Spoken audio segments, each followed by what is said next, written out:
boom, boom. That's how they do it, isn't it? They go boom. Then professional folk, which I am not. Good evening, good afternoon, good morning. What? Camera 5 in 3, 2, 1. You don't, mate. Listen, look. Let me come around the back. Come around the back. Listen, you never interrupt the main host while he's doing his intro. All right, I've taught you this. We've had hours and hours of training. I'm not going to tell you again. All right, just chill it. Okay. Welcome to the Rokk Players.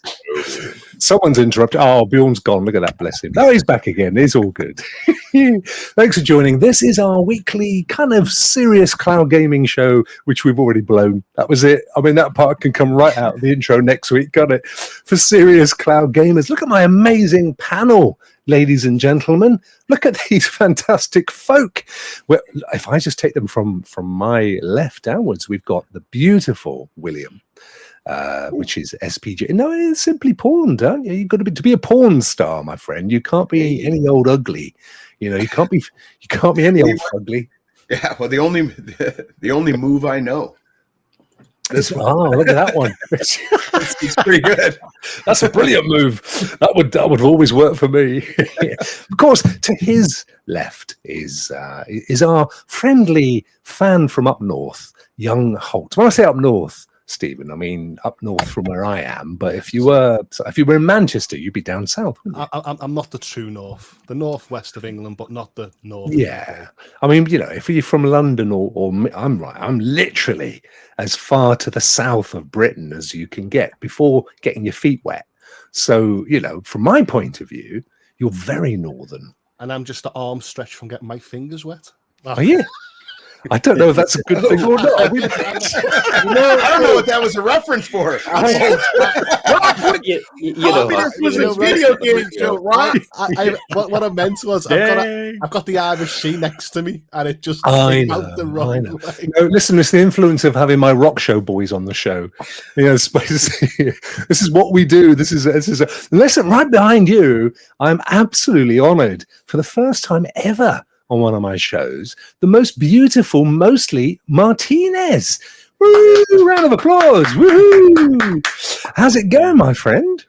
I am doing fantastic. I am super humbled and honored that you asked me to be on the show of all these amazing people. All of you guys are my favorites, and I'm so happy to be on the show. Oh, I love you, dude. You see, you've already scared HOULTS off. I don't know what kind of voice you thought you'd have, but this. He's gone, and you've been loving the what's that, guys? You know, that new Star Wars show that's been on Dizzers recently. Arboreal. That's the fella. Yeah. You've been loving it. I reckon the latest. I've been reading. I've only watched about quarter of the first show so far, but I've been hearing that episode 6 is like. Oh yeah, it's amazing. Yeah, basically the way they have it set up is in 3 episode arcs. So the 2 episodes are kind of slow build up, and then each 3rd episode is where all the action pays off of all that kind of, you know, build. So yeah, it's the 3rd episode is amazing. The 6th episode is amazing, but you need those other ones obviously for that character build for sure. Yeah. How many episodes are there then? 9, 12? Oh, there are 6. Oh, okay. Yeah, there's 6. Right. Gotcha. Awesome.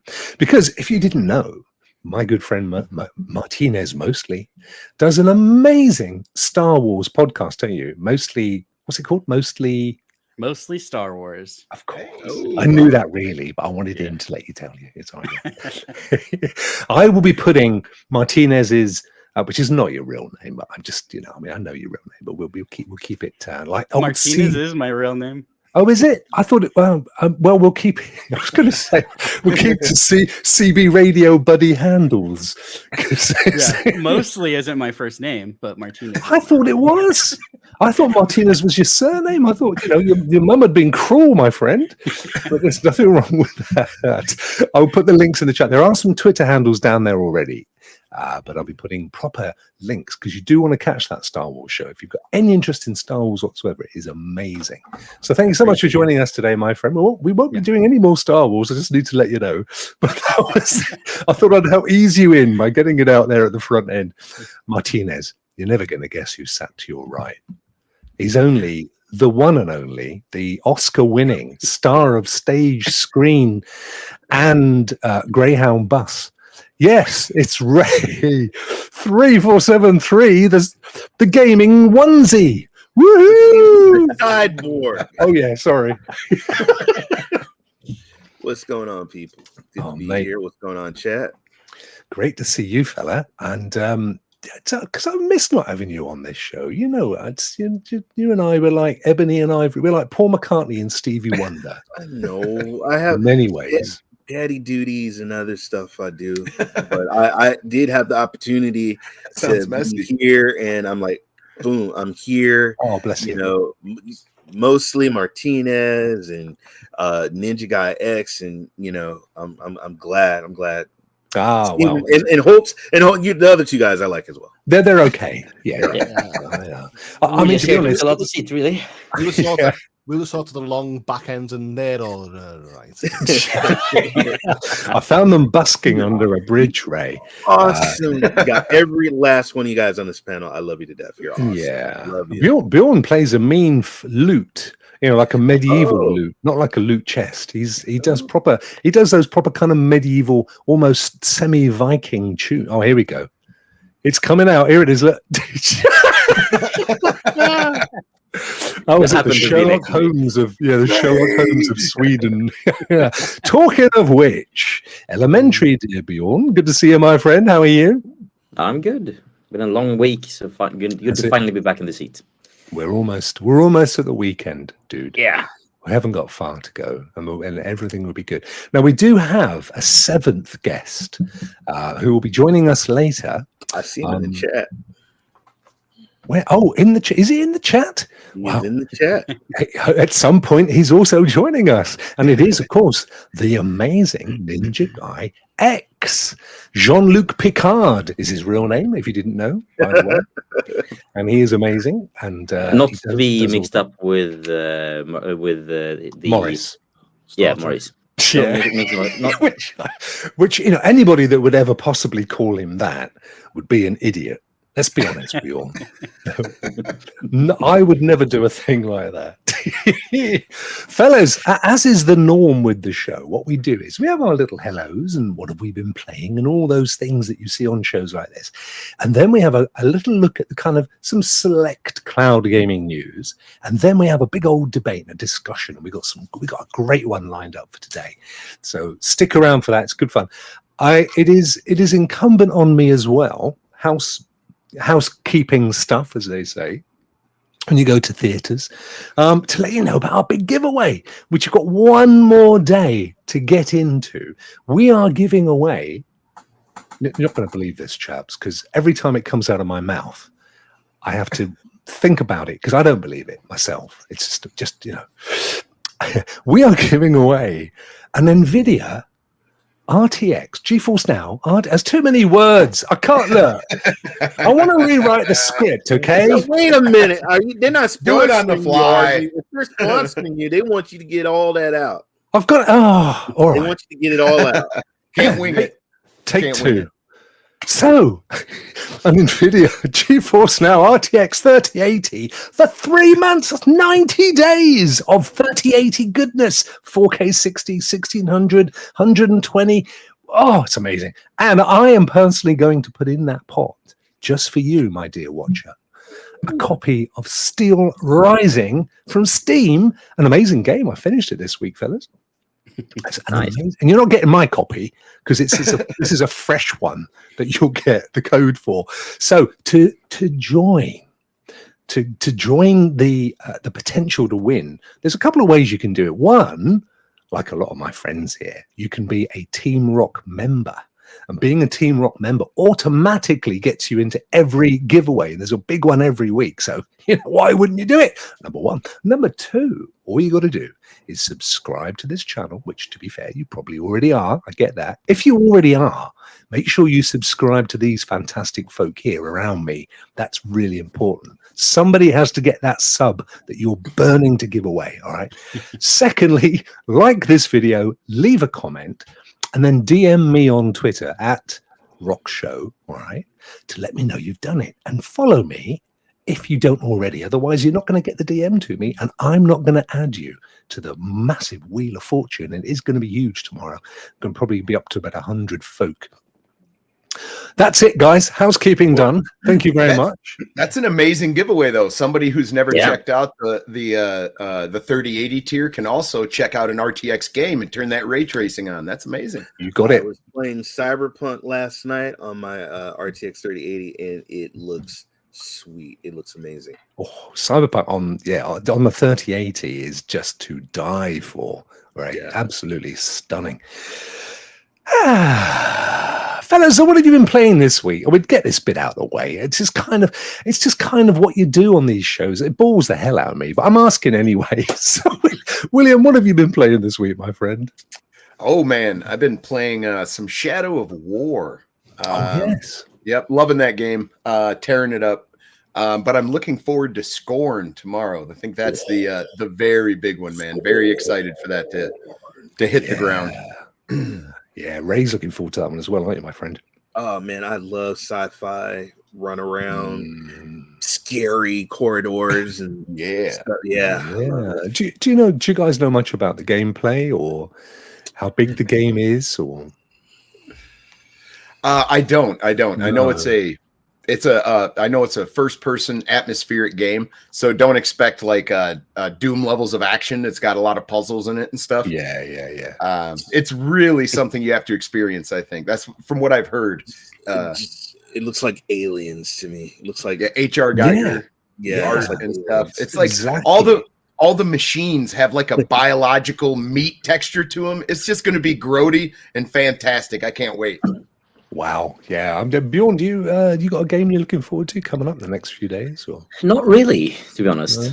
I wish I hadn't asked you now. Then, I suppose we are getting close to Victoria 3, though. To be honest, that is a few weeks out, but it's getting close. Oh yeah, Victoria. Yeah, that's that sim. That is coming up soon, isn't it? On GFN. Yeah, amazing. Yeah. Stephen. Anyway, Martinez, what have you been playing? Me, I've been tinkering around with my Steam library, getting it to customize some games because I'm ready to jump on board the Steam Deck that's coming from the Netherlands. Nice. So I've been lining up some fighters, some racers, and stuff like that. So I've just been dipping in and out of games that I've got on my Steam library ready to. Do you still mainly play those Japanese RPG games though? Is that largely what you're doing on Steam? Yeah. Yes, I play Japanese JRPGs. Thank you, Windstar. Windstar. Oh, bless you, buddy. Thank you so much. I'm saving my energy for the end of the month when I got Bayonetta 3, so I feel like just put my feet in a little bit of game and not too much. Yeah. Bayonetta. Is that a Japanese RPG? No. Oh. It's a hack and slash. It was on PlayStation. The second one went to Nintendo, and the third one's at the end of the month. Martinez, what have you been playing of late? Yeah, so as many of you guys know in the chat, but everybody here on the panel knows, I have a son, Hezekiah, who's my gaming partner. I pretty much play all the time with him. If we're playing different games, we're still playing side by side. But I have actually been playing Kirby with him, Kirby in the Forgotten Land on the Switch. We're finally trying to knock out all the extra achievements and things like that on there. We've been playing a lot of Fall Guys, which is a hilarious game. Yeah, you can't play that without laughing. It's true. You watch somebody play that and they're dead serious. I'm like, just get out of there. If you can't have fun with this, then just get out. But yeah, so been playing a lot of that. I started playing Control on Amazon Luna, which I had never played before. So that's been kind of cool. Awesome game. Yeah, checking out that game. Yeah. And lastly, are you finding it hard to play Control? Are you struggling with it at all? Is it, it is because I've got a super different. duper tip. I've got a super duper tip. Whoa! No! You keep that in your keep your filthy mind to yourself. Oh man! Other than that super duper tip, the other one I've got, which is a bit like Williams Wangers. I taught this one to I was watching Primo playing it the other day, Martinez, and it was great. I love watching him stream, but he was struggling a bit. I said, if you go right down the bottom of the settings, right, and then kind of hidden away, there's this thing that says like click here to expand on something.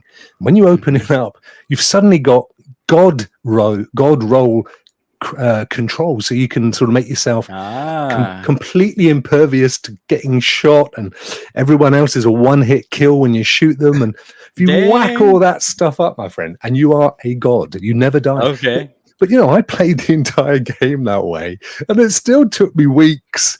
It's just such a huge game. Yeah, it is. I played a couple hours and I felt like I did nothing. So yeah, well, you follow Rock's super perfect tip, and that way these two. And I can't let this go without mentioning something, especially for Rudigs. But I always am playing a little Destiny.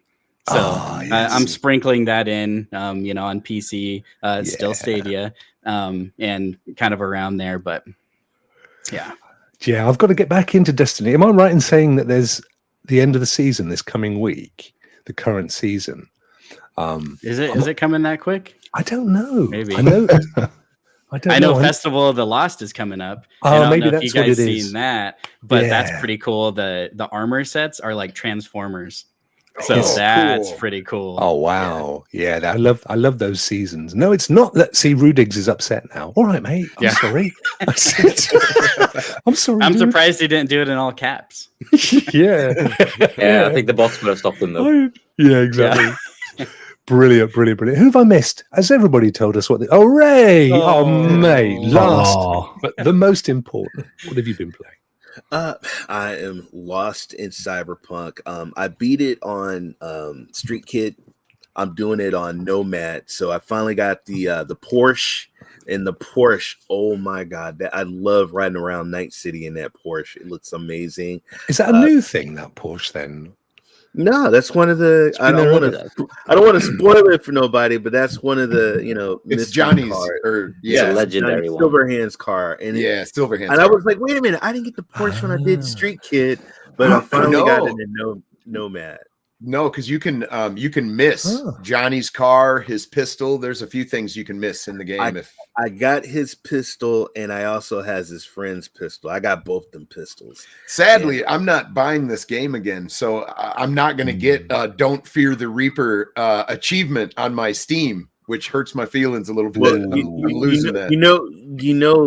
They you can transfer your thing, right? You can transfer your achievements or your save file. Your save file. Oh well, yeah. I'd still have to buy the game though, but I could do that. Yeah, it will do that last level again. It will be in the bargain after Christmas, I'm sure. Because I did download. That was the first when I first heard Stadia was dying. That was the first what's going to happen to my Cyberpunk save, man? I did my Google takeout and selected the large gig file so it didn't break it up, and I have that. It was like 30 gigs from all the captures. All the captures. Yeah. Wow. Yeah, I've still got to do that. I thought I'd wait until nearer the time. Yes. I'm going to splice a bunch of my little clips together. I think just as like a farewell to Stadia thing, for the channel. I think I did play a little bit of PUBG on Stadia last night. I had to I was doing a test stream, so I said, you know what? Let me try PUBG, and they got a freaking McLaren in PUBG now. What? A McLaren? Yes. What? Yes. Changed. Wow. I'm like, what? And it so awesome. But let's see. Cyberpunk, played some PUBG, and then just playing with this crazy guy up here in Battlefield. Him certified. So. Bjorn, I'm going to give you another chance, because I do feel sorry for you. Have you been playing much this week, my friend? I have been playing a little bit of Magic Arena as usual. I did a stream of that 2 days ago, but and then I've been getting back into Minecraft Dungeons. My kid has been wanting to play with him a bit, so I've been getting some practice in whenever I find the time. It's lovely, this father and daddy stuff. Mike, I wasn't really as much into gaming when my kids were young. There was obviously no cloud gaming, so it didn't really happen. But I would do it with my grandkids. Right. Hopefully, I'll have some, and I'll do it. I had a father and son moment last night. Dad, I'm playing Fortnite. Shut up! It's those bonding moments you'll remember forever, right? That experience last night with my son. I've got a twin that used to be my player too, but every time I ask him these days, he's like, "No, I'm not playing that," and I'm not playing. I'm like, just is your twin like an identical twin, Steve? No, he's not identical. No, slight features, similar, not the same. Which one of you was the firstborn then? I am the firstborn. I've showed you the picture, so in the end, I am the firstborn.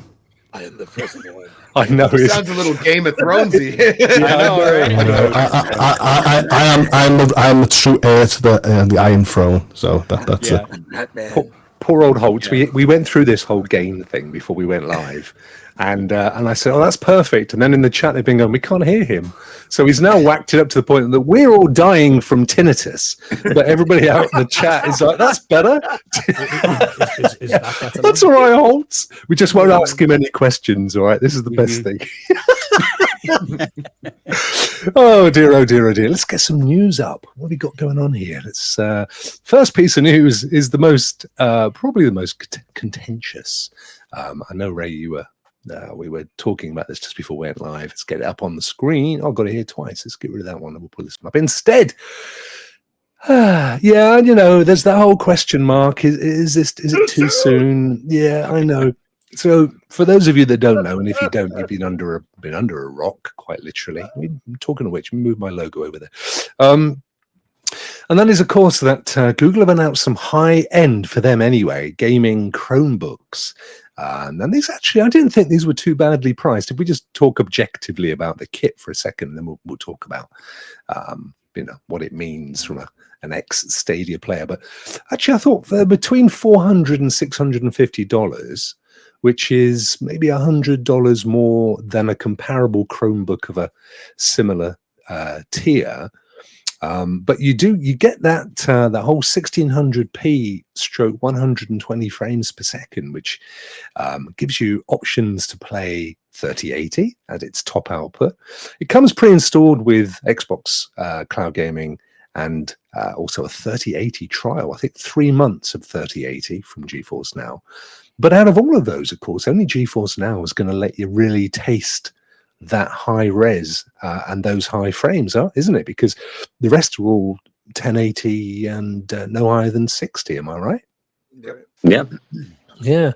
So as much as probably, I mean, it's important for them to show all of the various flavors of cloud on the device, but really, it's that 3080 for me. If I was new to this and to cloud gaming, and that would be the first thing I'd want to play, because that's going to give you that real top end. You're firing up a Chromebook that suddenly feels like a $4,000 PC, gaming PC with all that stuff going on. Love it. That's kind of, for me, this is kind of where this is where Chromebooks have been going for me. If you beyond just purely doing your docs and your spreadsheets and stuff, this is suddenly an alternative, particularly for families. I mean, Martinez, with your son, for example, he's like, hey, you know what? Have one of these $400-500 Chromebooks rather than a $1,800 gaming laptop. Yeah, and you can access all of that game. You can play with your friends, full on Fortnite and everything else. Yeah, there is incredible value there, considering that the refresh rate of the screen. You don't have to buy a monitor. Like there's a lot of savings in there. Especially you can get your hands on the 3080 in the cloud. I think it's a nice package. I do think it's a little too soon for all of us, but for the overall market, I think it's good for that for sure. I'm happy for Luna, happy for xCloud, happy for GeForce Now. I'm happy that these companies are on these Chromebooks, and especially I think, and you're right, Rokk. I think GeForce Now. I mean, if I was, 120 hertz high resolution, man, come on now, yeah, that's awesome. So but I mean that Aces one. If they would have came out maybe like right around Christmas or near January, I would be cool. But just to, like, it feels like a kick in the you know what right now. But I get it. But yeah, I hear you. Yeah, sorry, go ahead. No, I was just gonna say got accents mixed what up there. what I was gonna say is I like the fact too that they went with Wi-Fi 6, you know, which is kind of like a new age thing, right? And it's going to be eventually like a necessity. And I think especially since their focus was on these cloud-based gaming services, I think that was, you know, crucial for them to do. And that makes them even more of value compared to a lot of other Chromebooks on the market that don't have so good of Wi-Fi cards. Yeah, a little future-proof. Logitech is not Wi-Fi 6. Oh, is it not? I don't think it is. Is it? Is it? No, I don't think it is. Correct me if I'm wrong. I think these might be the first Chromebooks. Yeah, with Wi-Fi 6. Exactly. So I think, like, if you want like a Chromebook with Wi-Fi 6, period, I think you have to go for one of these or wait. Yeah, if I'm not mistaken. Do you mean the Logitech G Cloud isn't Wi-Fi 6? I don't think it's I don't think it's Wi-Fi 6. Right. What's the advantage then? Just higher bit throughput? Yeah, or? bandwidth probably. Yeah. Okay. Mm-hmm. I mean, my Nest Wi-Fi, it's not Wi-Fi 6. My PCs aren't Wi-Fi 6. I still get like on my phone, I can get like 800 megabits down using that Wi-Fi. So yeah, it's fine. I don't really need Wi-Fi 6 for anything, to be honest. But it's always nice to be future-proof. Yeah, a lot of it is I down don't to really need your it. router as well, isn't it? So I mean, Yeah, that is true. Yeah. Mm-hmm. But 1, 2, 3 that are mentioned here. There are these 3 big puppies. I mean, I've got, to be honest, I bought a Chromebook a couple months ago now, and gave my wife. I bought my wife a Chromebook. Let me get this correct. And I said, look, you know, I'm fed up with you using my MacBook all the time, so I'm going to buy you a Chromebook. And the Chromebook came, and I fired it up, and I'm like, yeah, darling, you stick with the MacBook. Yeah, I'm good. It's much better for you. You know your way around Apple. I'm sticking with a Chromebook. I love my little Chromebook. It's the one of those with the flip around. You put the screen around. It's a touch tablet, and you got that one as well. Yeah, there you go. I think it's actually the same one. But I think yours is more modern. This is like 4 years old. Oh, okay. This is my wife's old Chromebook. It has a problem with the fan going crazy for every now and then. Yeah, I don't mind. I just game on it. Yeah. We got 3 Chromebooks, but we have a basketball star that gave the Chromebooks, like every year he gives Chromebooks out to the kids at the basketball camp. So my son like got his basketball shoes and the Chromebooks. I thought that was pretty awesome. So yeah, we got 2 amazing. Thank you, Steph Curry. Love it. He'll be in camp this year. I love his spicy meat flavored dishes. They're gorgeous. Who doesn't love a curry? Amazing. So there you go, Chromebooks. I'm actually quite excited about this. I think if as I said, I think if I didn't have a Chromebook, I'd be quite tempted to pick up one of these. Amazing. Yeah. I'm not gonna. I wouldn't upgrade to one of these from what I have, but I would definitely get one if I didn't have one. I'm certainly able to play GeForce Now on my little Chromebook without any issues at all. I mean, it just works really well. So these are just going to be. Yeah, just make sure when you're traveling to take it out of the bag when you're going through the airport, because I had to get put aside. Excuse me, sir, you got to go over here to the side. It's like, why? And they're pulling out my Chromebook and all my like cords and everything. I didn't take it out, but you're supposed to take your laptops out and put all your electronics out. If you don't, they're gonna have to do it and make you stand aside. So make sure you pull all that out because that has to be out there in the airport. Do they make you take your belts off and your shoes and stuff in the States? Man, I felt like I was back in. I felt like you're. stretch, bend over. Squat. Cough. Yeah. I hate that. I hate that, man. I hate that. Yeah, Oh. you know, a strange thing that just happened to me. So I was flying back from Hawaii to the mainland, to Wyoming, in the States, and my parents were flying to Oahu for a convention. So we chose like times to leave at the same time, right? Well, I was going through, and they pulled my mom aside, and I was like, you know, oh, this is hilarious, you know, like out of anybody, you know. So you know what they did was they checked her hair bun. What? They literally like went in her bun, and, you know, like looked through her hair because she had it up in a bun. I was like, what? Like, what's she hiding in there? Bro, they're serious about that, man. And my wife, we had like 10 minutes to hurry up and get on our plane, and she's looking at me. Didn't you read? It said to take all the damn electron. I'm like, I'm sorry. I am sorry. You're holding this up. I'm like, okay, sorry. Maybe it's. I think security, airport security, is way more chill here over here in Europe. Really? Well, Yeah, no, there was like one guy in the history of airplanes who had some kind of low-level combustible material in the sole of his shoe, and for eternity we've all been damned to taking off our shoes.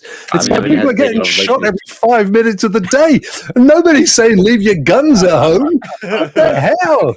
I mean, the fun thing is, I've never had to take off my shoes in the security controls here. I don't know in Sweden, nor when I go around in Europe. Bro, I was taken in a room. I'm not even. Are you the guy in that Teddy onesie? I was taken in a room, but I had like my chains and I had rings and stuff, and you know my jewelry was like holding me back, and then I looked suspect. They have to wipe your hand. They're wiping your hands down with some kind of, I don't even know. Like I don't know why would they. Like what for the like explosives? That tickles. Yeah, you know, like what are you doing? Because Ray gets pulled to a side, he makes sure he matches his socks to his boxing shorts just in case. Turn them inside out and get 2 weeks of use out of them, mate. Down to my ankles one time, man. I forgot I went to go grab something and they just fell completely down. Whoa! At the airport. That's a beautiful. Wow, there's a full moon if ever I saw one. That's why Ray keeps on pretending he forgot his Chromebook was in the bag again. Oh, okay. Holds, come on. That's funny. Oh, this is awesome, right here. So, hey, which one of you guys, if any of you guys, have got an Oculus Quest or a Meta? I really want one. I know one person that does. I don't, though. Yeah, I have a friend of mine does, but I don't. Yeah. Oh no! Look at Ray. Is that an Oculus, Ray? Got one. It's the Oculus, but it ain't a Quest. Oh, okay. Yeah. It's a ridiculous. It's the first before the what is it? Oh, the Gear. Gear VR. Yeah. Right. The collab with Samsung. Yeah. I think this is incredible, though. For many people that like the VR space, this is just fantastic, man, for them. Mm-hmm. Yeah. It reminds me of my PlayStation VR, how it kind of wraps to pick the menus and stuff, and you got your hand and you pick what game you want. So this is what it reminds me of. But it's much like those glasses we were discussing about the Steam Deck, the real glasses or whatever. It's just really cool to have that big of a screen in front of you, as long as it's high enough resolution. It would be fantastic. What is the resolution on the Oculus Quest 2? Do you know? That I'm not sure of. I think it's 2K. I know the real glasses. I think it's 2K for each eye, if I remember, or maybe 1080p for each eye. That would be awesome. Or maybe it's just 1080 for each eye, or something like that. It's really good. Pixels at 1080. That's the problem. Yeah, it has to be higher then. I mean, I know it's definitely higher than the PSVR. See, Simpleton, I watched a video on these Nreal. They are amazing, and they're so affordable as well. They're like $300. Yeah, if it would have been 1440p or possibly 4K 30, I'd have bought them immediately. I think I would have. But it's 1080p. That's my only drawback. Like you were just mentioning, you can see pixels of that, But a 200-foot screen, though, to be on your handheld Steam Deck and just lean back and play on a 200. I mean, that is amazing. Yeah, tech. It is a blast to play on for sure. I am wondering though, especially for this piece of news with the Xbox Cloud Gaming coming to Meta Quest, it's like, or Oculus Quest. I'm not going to call it Meta. It's what like I can't help but wonder, like, won't the resolution be on the game be a bit blurry? I mean, obviously the game will be in 2D, as I say there. Like it will be like you sit at in a movie theater and game, which is amazing. It's just I have a feeling that it will be quite a blurry experience unless they can upgrade to at least 4040. I mean, the good news is if you have one, it ain't going to cost you nothing to try it out.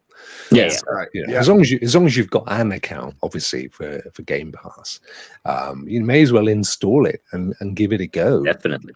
I'm guessing it's all the cloud stuff, because you're not going to be able to install any of these games, are you?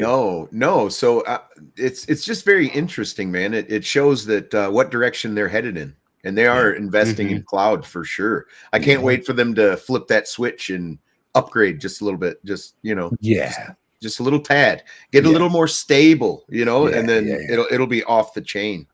Have they moved to the Series X yet with their streaming, or are they still with the older boxes? I think you can do xCloud on both, can't you? Can you? Yeah, but I think what you mean is, I recall they have done the upgrade so that the games are running on the Series X blades. Okay. But at the same time, it feels like, I mean, considering the news that was circulating around how it's not using Azure, and then it's also it's using Azure. It's I don't know. Maybe they would be better off to run. Are you sure? Yeah. Like maybe they would be better off moving to, instead of having like specific like Series X blades running like essentially Windows versions of the game on. Since it's Microsoft, they don't have to pay for the Windows license on Azure in VMs instead. I think they might be looking, and it wouldn't surprise me if they are moving to that eventually. Yeah. Have you tried the old VR experience, Martinez? Have you ever? Yeah. So I don't actually have one, so I didn't want to say yes I do and lie, but my brother has one, and so anytime that I'm living in Hawaii for like half the year, we have access to one. Hezekiah loves it. Like there's lots of like interactive experiences, like you can like walk with dinosaurs and kind of cool stuff like that. That's super cool. You can do like the Red Bull, what's it called, like the cliff diving, or like where they got like the squirrel suit, extreme sports stuff. And you can just like you feel like you're doing it, right? And, I imagine like skydiving would probably feel amazing. Like oh man, super cool. Like, you can don't look like 360. Yeah. The only thing I do recommend though is don't put your 80-something-year-old father-in-law, because your wife is going to kick your ass. Was he doing karate in the living room? I put him on a roller coaster, a virtual roller coaster. Oh no! Put him in a chair, and I told him, I got you, and I'm holding. He's ooh, and I was like, okay, he's got it. And so I let him go, and he fell forward. So. So be careful. Oh no, did he? Really? Yeah. I sent my dad down into the depths of the sea. It was like, I did that one too on the PSVR with a friend of mine who's afraid of sharks. Yeah, they come right at you as well, didn't they? That was nice. She has a phobia of sharks. I was scared. I was terrified of them. I mean, I was scared about with that cage, and I knew it was going to happen because I had been spoiled on it. But then the one that always caught me was, do you remember there was like a Resident Evil sort of test that you could do, and the guy just drops out in front of you. That took the old ticker. One of my favorites is Spider-Man. You actually feel like you're on a skyscraper. Oh wow! And you're going through the city, and it's like, well, Ray, don't do that! Yeah, I know, it's horrible when they do that. They come and tap. Your wife taps you on the shoulder. Yeah. So what are you doing? Don't be doing that. Well, I had a HTC Vive and I had an Oculus in the past, and I feel like the experience. Speak up, Stephen. We can't hear you. now you can't hear me. No, What have you got? You've got like two switches on that thing. Or what? What's that? Put it in the middle, HOULTS. In the middle. He said it's You still can't hear me now. Put it in the middle. Too high. Oh, dear. 1 minute it's too high. I'm not even doing nothing. It's just Put it on the low one, but shove it right in your mouth. So Oh no! I'm making some kinds of microphone eater. Oh dear! The very first episode we ever did of this, we didn't get him in it at all, did we? It was just the avatar. Well, one of these weeks we get your tech sorted, mate. I've got. I shouldn't say this. This is a bit out. This is a bit talking out of shop. But my co-director, who's also our chief tech, we have we have staff meetings every day at 9:30 in the morning. Guaranteed, without fail, he'll be the late one in, and his PC needed to restart, or something went wrong, or he couldn't get the Google thing to work. And he's like, "Mate, you're in charge of the tech. You just can't be every day." Ivy. Right, what else we got? Well, we've got Ray's favorite. Ray loves these. Let me find them. Where are they? Yes, here they are. Noir, Ray. You know already. I knew it. It's right up your alley. He loves a bit of black nut. So I tried their shield. He loves his black nut. I tried the Android, the native apps for Shield Pro and for CC. You had the same issue, Martinez, didn't you? You had the same problem as I did. They were not a great experience on the Shield Pro and the CC WGTV. I mean, there was just low res, they were laggy, the audio was all the time, weren't they? It was terrible. And we got so I got an initial response from Black Nut, which was like, well, other people think it's all right. And it was a bit, but then they came back later, obviously had a little think. And they've actually said that there is a fix ongoing. And the browser's got the latest stream. The browser experience is fantastic. It's really good. But they say the rest of their native apps are older. It says they're currently upgraded. I think they meant upgrading. Plan is to have all regions and OSs done by the end of this year, so not long. And then, of course, they've got the smart TVs. So they're coming out on LG, Samsung. They're all built in, aren't they? I think even Philips are going to have them in there. So it's good. I mean, it's good that they've told us this. But yeah, quite honestly, it's a bit at the moment. You can't play it on your Shield or your CC, your Chromecast, Google TV. Yeah, they. I don't even like saying it, but what was it in French? Noir. Noir. Noir. Noir. So they actually.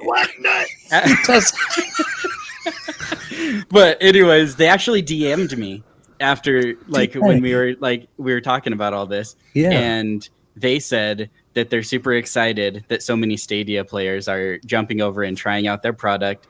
And they said, we're very keen to listening to all of your guys' feedback and ideas for improvements, not only specifically currently, but their roadmap as well. So that's pretty cool. What do you mean? What the hell is a new noir? You know exactly. It's new noir. I've been told by people that's what speaks French. I would just tell them, look, instead of black nuts. Oh yeah, that's a huge improvement, Ray. Yeah. With a Z on the end, right? With three Zs on black nuts with a Z, though. These black nuts. Oh man, that hurt my ears big time. Oh dear. Je suis noir américain. Yeah, you see. He's I am a black American. I'm and that's good. So there you go. That's your black nut news for the week. What else we got on the boil here? Oh yeah. Oh, this is a sad one. This is a sad one, Bjorn. I'm sorry about this, my friends. It's going to depress you. I know it is. Remember Outriders or even Outcasters, guys, on Stadia? I read this whole thing yesterday. Yeah. Oh, what a cracking game! Such a shame. They're basically saying we it's just not worth our while porting it to any other platform because we built so much exclusive features in for Stadia. And it was such a great game. Such a great game. I enjoyed this more than Fall Actually, I can imagine if they were to build were to change their mind and port it and specifically do a mobile version, I think this would and like really get the UI spend some hours on getting the UI right for touch. I think this could be a killer app. I think they like this could be putting them on everyone's mind. So I do hope they I'm guessing obviously they have another project in the works right now, which we so far don't know much about. But I'm hoping that once they're done with that, they can maybe revisit Outcasters and bring it back from the dead in a couple of years. I have a question for the panel. What do you think that what systems were they heavily reliant on? Do you think that they can't do somewhere else? I mean, obviously other games have multiplayer. I think it might be some my first assumption was that it's the like YouTube specific crowd play and crowd choice. Yeah, that would just be some API stuff. They could disable that quite quickly. Yeah, you think so? So I think it's more. I think it's more the networking. I think they've built it specifically around cloud networking. So they would have to completely rewrite the netcode, and that's a bigger one. Yeah. See, William, I had a similar thought to you, and I wondered, as I suspect you were thinking as well, is this more sour grapes than you know? Are they actually saying bollocks to you then? You know, stuff you guys. And I wonder whether when all the dust has settled in a couple of months' time, they'll actually say, yeah, we are working on one for PC. But it's just not often that you have a company that leaves money on the table, if you know what I'm saying. Like they've already built the game, they already put the effort in. Yeah, but I think it collects more revenue on the other end, you know. But I think that's why I like. First I did put it into free to play. They probably got some paycheck from Google to do that. But I think the main thing might be it has to be something like the netcode needing to be completely rewritten. Because you got to keep in mind this is built for the other players being in basically the same data center and like having less than a millisecond of latency in between them. You don't get that outside of cloud.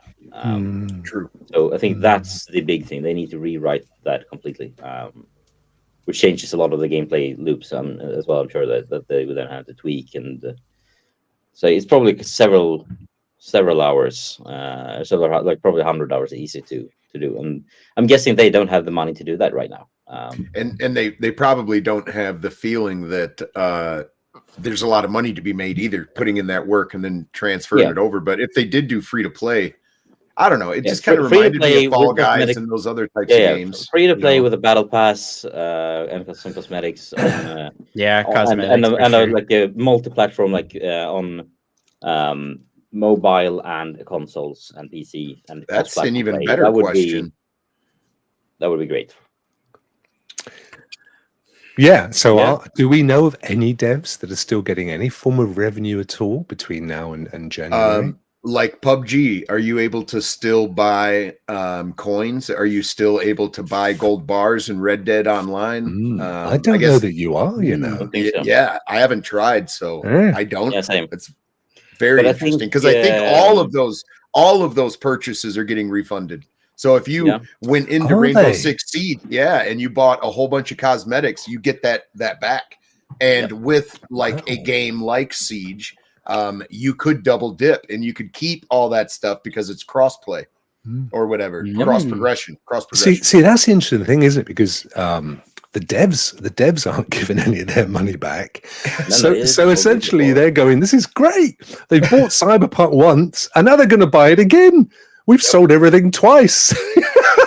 And I mean, the pro thing is the big question though.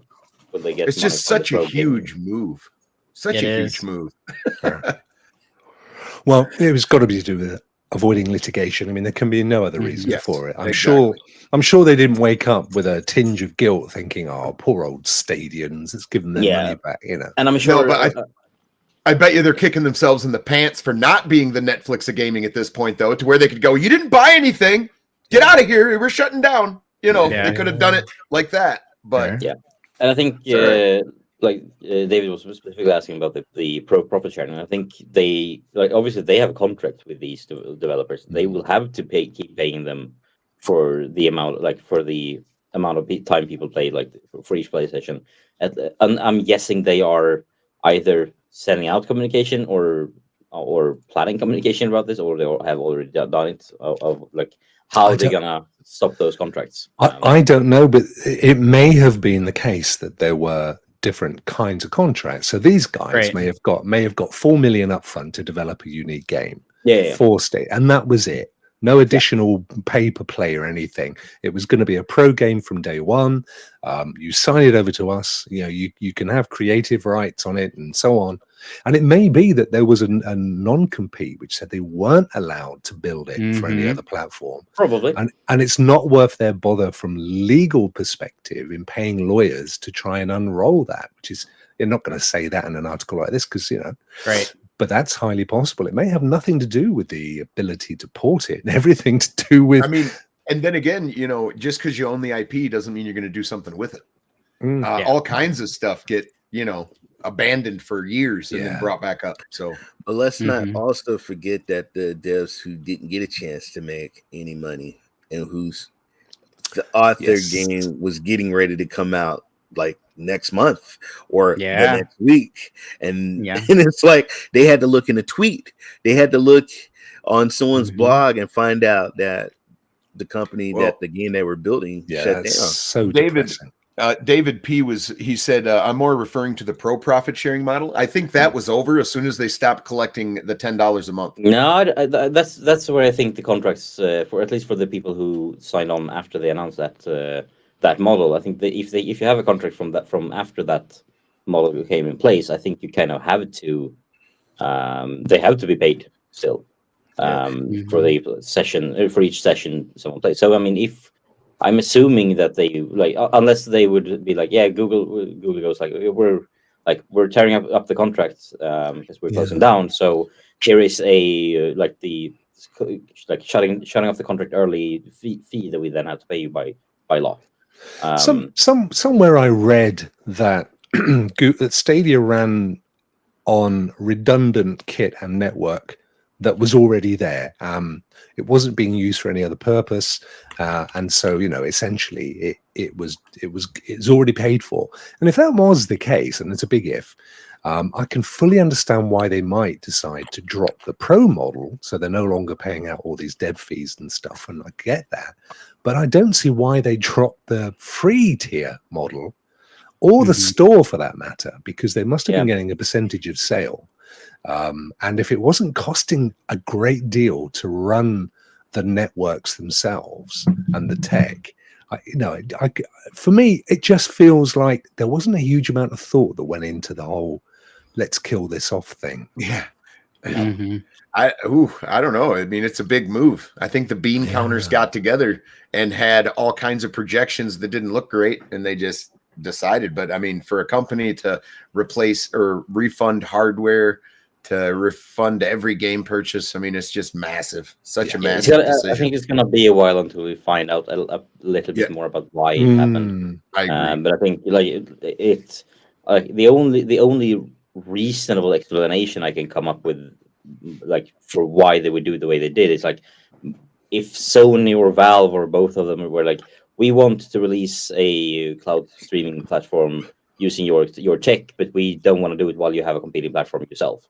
Then I can see them we're shutting it down because we're gonna get money from that. But that's just speculation. I like Chromebooks. Chromebooks. Yeah. I mean, it's cloud. Considering the white label service, they could have just said, "Hey, we can rent this out and have them fund the however it costs to run. We're going to play Stadia again. It's just going to be under a different company's name or UI or whatever. The white label is not going to go anywhere. I just wonder if Stadia or if Google came to the conclusion that maintaining the servers and doing all that, they were losing out on that money when somebody else could be covering that, and they could be selling them the thing and just maintaining it and getting paid to maintain it rather than being maintaining it themselves. And out of pocket. Yeah. No, I think you hit a good point when you're talking about projections, because in their statement, they talked about it not gaining enough traction up until this point.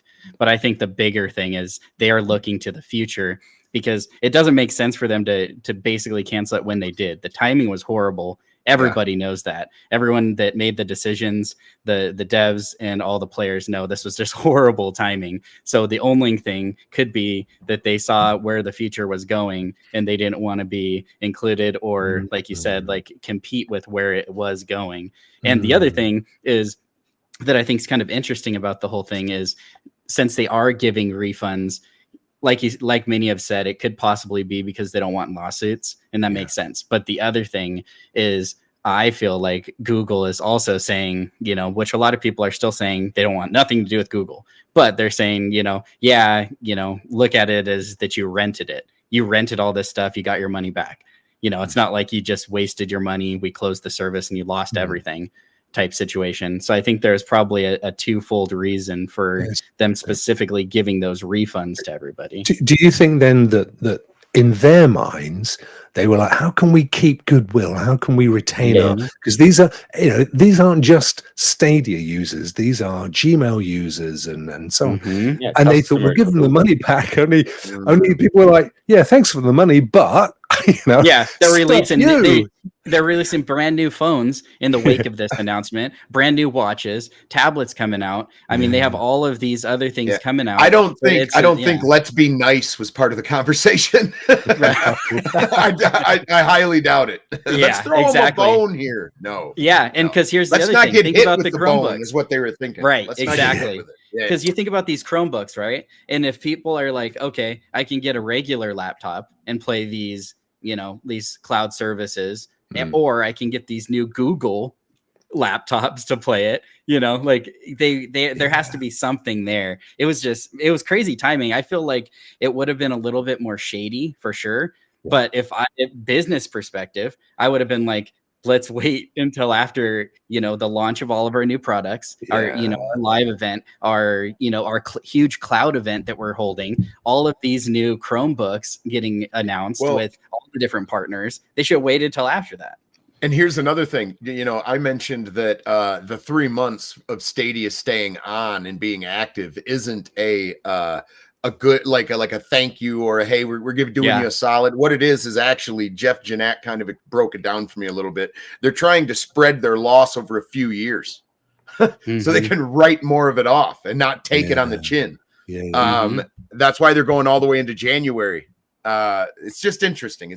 I can't wait for the 2-hour documentary that goes into detail and all this stuff, because I watch it, man. Us gamers, we don't let stuff lie. We figure it out eventually and hear the story. So what was the guy, Jason Schreier, wasn't it? Kotaku, who wrote Blood, Sweat and Pixels or something, which is a great expose of the industry. I'd love to see them do a version 2 that includes Stadia. And find out, because he was doing some pretty good stuff. Guys, when Hulk disappeared a few minutes ago? Well, he's come back, but he's much better looking now. He's lost a bit of weight. He's got his hair back. He's got a beautiful French accent. There he is! How's it going, NinjaGuy X? Good to see you, my friend. Yeah, look at that. Yeah, a guy with Google. Yeah. I mean, too soon, mate. Too soon. Google, but the shirt is really good. Like, it's very comfortable. So I'm wearing it anyway. Don't hold up the Chromebook. We're coming for you. Yeah, exactly. Yeah. Quick, hide your controller. Holt is off resetting everything, trying to get his audio sorted. By the way, so he will be back at some point. But to be honest, I'm much happier having you in here, mate. To be honest, he doesn't add much to conversations. If I'm being fair, he's a nice guy and everything. But how are you keeping, my friend? Yeah, I'm pretty good. HOULTS is awesome, man. What are you talking about? I know. We love him dearly. We love him dearly. Pretty good. The Stadia closure is a shock. We went into the 5 steps of acceptance, all of us, and I'm like accepting it now. So I'm feeling better. Yeah, you got through the whole anger and the Yeah, the anger part was pretty quick because I'm not a hangry type of person. But, no, me too. Me too. Well, yeah. It's just sad, man. It's like taking like the best piece of tech you've ever had, and you're like, I'm just gonna put it in the closet.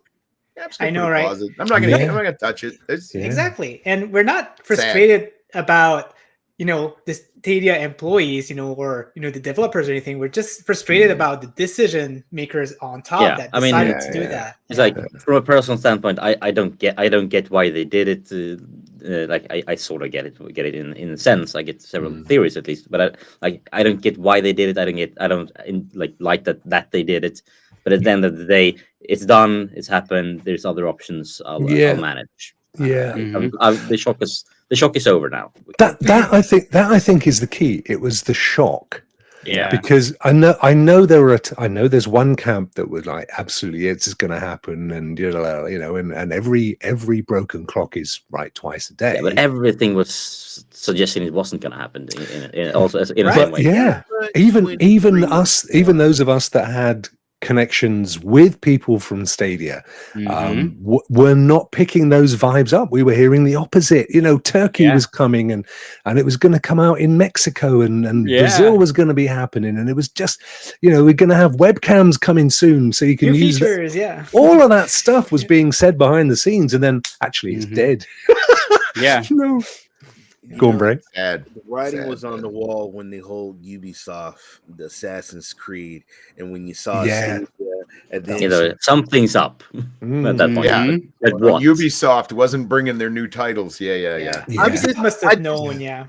I mean, when I look at the library of the games, and I just like, oh my god, the hours and everything that you put in and everything. They're my game. I don't want to give them up. I don't want to give it.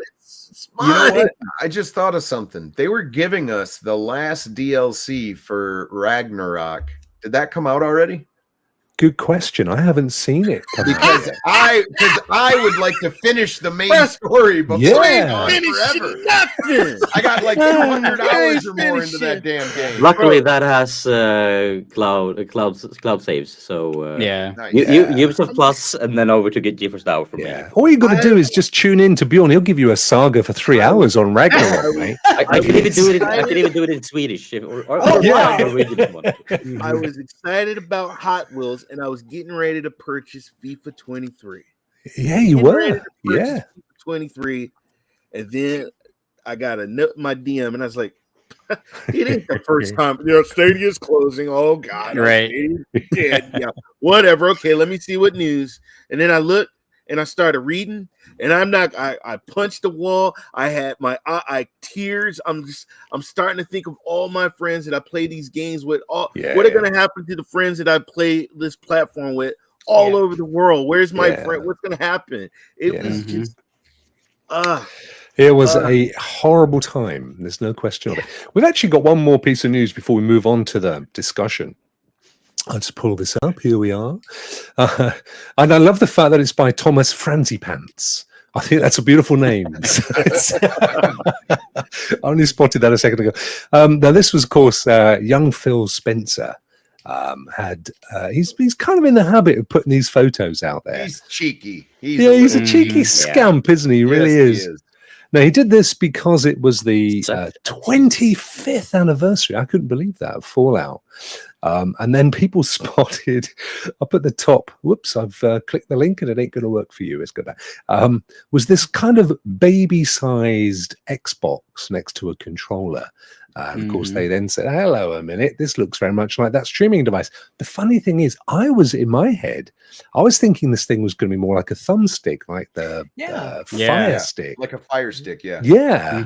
Turns out, no, it's going to be like a baby Xbox, or at least... Well, I said when they were discussing releasing a Fire Stick, I mentioned I hope it has enough RAM on it. I hope it's like the Shield in comparison to the Fire Stick, because you're going to need that little bit of RAM. You're going to need that Ethernet connection. You're gonna. Yeah, no, absolutely true. Turns out anyway, this was a very early prototype. At least that's what they said, and they haven't even confirmed that it's happening anyway, have they? No, but if they do, I think that bodes very well for their commitment to xCloud. Because it gives somebody What do you think it would cost, or do you think that, or I like? think it would be probably. I would assume maybe $9.99 or $99. Sorry, $99. That much? A third of the price of an Xbox? Now, do you think it would Yeah. compete with the Shield? Do you think you could put apps on it Yeah. as well? And it's Yeah. not just Like gonna against be the for- Shield Pro, the Shield Yeah. Pro, yeah. That's probably Well, that's an and- expensive. That's and we- expensive. The Shield Pro. It is. Yeah, it I think is, it would but- be cheaper than a Shield Pro, but competing with it. Yeah, I think it agree. will. Than a Chromecast. It might even be better than the Shield, meaning it's got newer technology. The Shield actually hasn't gotten any kind of an upgrade or No, facelift nothing. in a while. No. So No, they update Android from time to time, but there's not been any real kind of movement there. So you would be thinking, Bjorn, this would be sort of like so you got your X, which is with the hard disk and slightly beefier tech than the S, and then this would be the whatever, the Y, the baby version, but purely for cloud streaming. Cloud streaming, entertainment apps, replacing your console, both your console and your Chromecast, essentially. Turning any TV into a smart, the Chromecast approach, but slightly with like support for probably support for 4K, and like all the bells and whistles that they can come up with, and of course and might be even have a built-in like the small black piece there on the right side might be a webcam. So that you can, or maybe a Kinect, so you can do motion controls for it, like swipe in the air to get to move through apps or something. Okay. Kel makes an interesting point. He says that they said $99 and comes with a controller. then they'd be giving the controller away pretty They much. genuinely would, wouldn't they? Yeah, that's another option. Like it costs 99. But it's like the actual box itself is cheaper than a Chromecast. But then you get a controller with it. Definitely. Yeah, I That like could the be idea compelling. of that could be compelling. It really could. for sure. Especially, I was just thinking like the idea of having the ability to play xCloud in any room type thing. Yeah. So you don't need to buy an Xbox for every room. You can have, the X or the Series S in the living room, but then the kids can have one of these in their room. Especially now hearing about like having a Game Pass family plan. You know, like you get something like that, and then everybody in the house can have, access to playing xCloud and things like that. Yeah, they're sneakily moving around, right? And like they are not putting their app on the Google TV yet. Like you need to sideload it to get it, right? Yes. So it feels like they're probably like working on something for sure. They have to be. They have to be. Do you think this Yeah. will run? Do you think this will have Android TV, and that's the way it's going to be? So if they release this, it would be Android TV, and you could go right to just either like that Samsung or as the gaming hub. either that or it's like the Xbox UI, which is running on Windows, some sort of Windows. So, but then adding like Windows apps for Yeah, I got you. Like Netflix and those types. Yeah. That could be. But what do you reckon? You think you will be able to maybe sign up for like 6 months of Game Pass and then you get one for free? Oh, they could do all kinds of cool things like that. Because I mean, they do I'm have sure. the financing, like buy like the all access pass for the Yes. consoles. That's what I was thinking.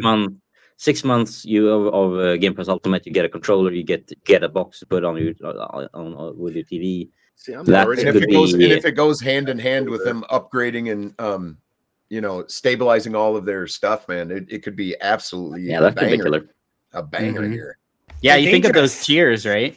So you have the Series X, I think it's like 30 and change, right? For that all access. And then it's like in the 20s, I think, for the S. Think if you have like a 10 or 12 or somewhere around that monthly payment that you get the streaming box with a controller and Ultimate. That'd be crazy. Yeah, that would be so compelling. People would try that and keep it forever. And you're getting day and date games. Oh man. Yeah, dude. Yeah. Scorn. Right? Mic drop. Do you know, Yeah, man. Yeah. No young, doubt. young Phil Spencer, he did more than just drop the keystone in there. So you've got to look. There's a lot going on in this picture that some people may not have spotted at first glance. So, for example, we've got the Logitech G down here. Yeah. Right. Mhm. And look I at saw an this. S. He had an S. Kojima. Yes. Ah, Right. yeah. Some Yeah. Warcraft up there as well, signed. I can see it Yeah. right now. Right. So, there's more to these things. People need to look at this. Yeah, look at the little Yeah. puppy. It's tiny. But I But he's think got it I- right next to a controller, which is, kind of Telling. validates what Kel said. Yeah. Yeah, and I think like they do need though to figure out the like the PC experience of xCloud, because like the lack of mouse and keyboard and like generally like Okay. Yeah. uh, Gee, I and mean, I think, don't know. What's the percentage of people that actually use that PC account? I think Do you that- I do. Yeah. I do it. I do it all. I do it all. Yeah. No, but I mean, you use xCloud on your PC. I've In the streamed it. browsers, I do. And then I do- there's I do it, actually there is games that are actually not on the cloud. And I'm like, God, why didn't they put it on the cloud? Okay, well, I'll just play it on my PC. Mhm. I still, and it's on Game Pass. So I take, Wow. dude, look, I can Yeah. stream it on my box. I can download it. I can play in my browser. I can play on my PC. They're covering everything, and I'm getting yeah, except damn mouse big and fucking games. keyboard support. I want it now.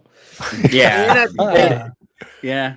I I guess mean- like for me, I use like if I'm gonna play on my PC, I use mouse and keyboard and I download it. Yeah. But then if I'm gonna play anywhere else, like on xCloud, then I'm usually like with a controller on a Chromebook or laptop. or Like, I something, think which is fine. for me, it's like GeForce Now and Stadia has kind of ruined cloud gaming on a piece on a computer for me. Like I enjoy using a controller every now and then, but I grew up as a PC gamer. So Yeah, like when same. when I have like I all right, I have some dedicated gaming time now. I'm going out here and I'm sitting in front of a computer and playing. If it's like, oh, I have 30 minutes, yeah, maybe I'll play something. Then it's either on my phone or on the TV. So like for me, it's one of those like if gaming, like just some quick casual session, that's phone or TV and controller. But otherwise, I want my keyboard and my mouse. Some games play better with a controller, and that's perfectly fine. But some games really need mouse and keyboard, and for them not to support that at all. Steelers. Yeah, and especially considering that I'm pretty sure that you can plug in a keyboard and mouse into an Xbox and play a lot of these games. Yeah, you Oh, can. can Yeah, you? you can even do what you can do wireless mouse and keyboard Yeah. as well. But you can't with xCloud for some bloody reason. Yeah.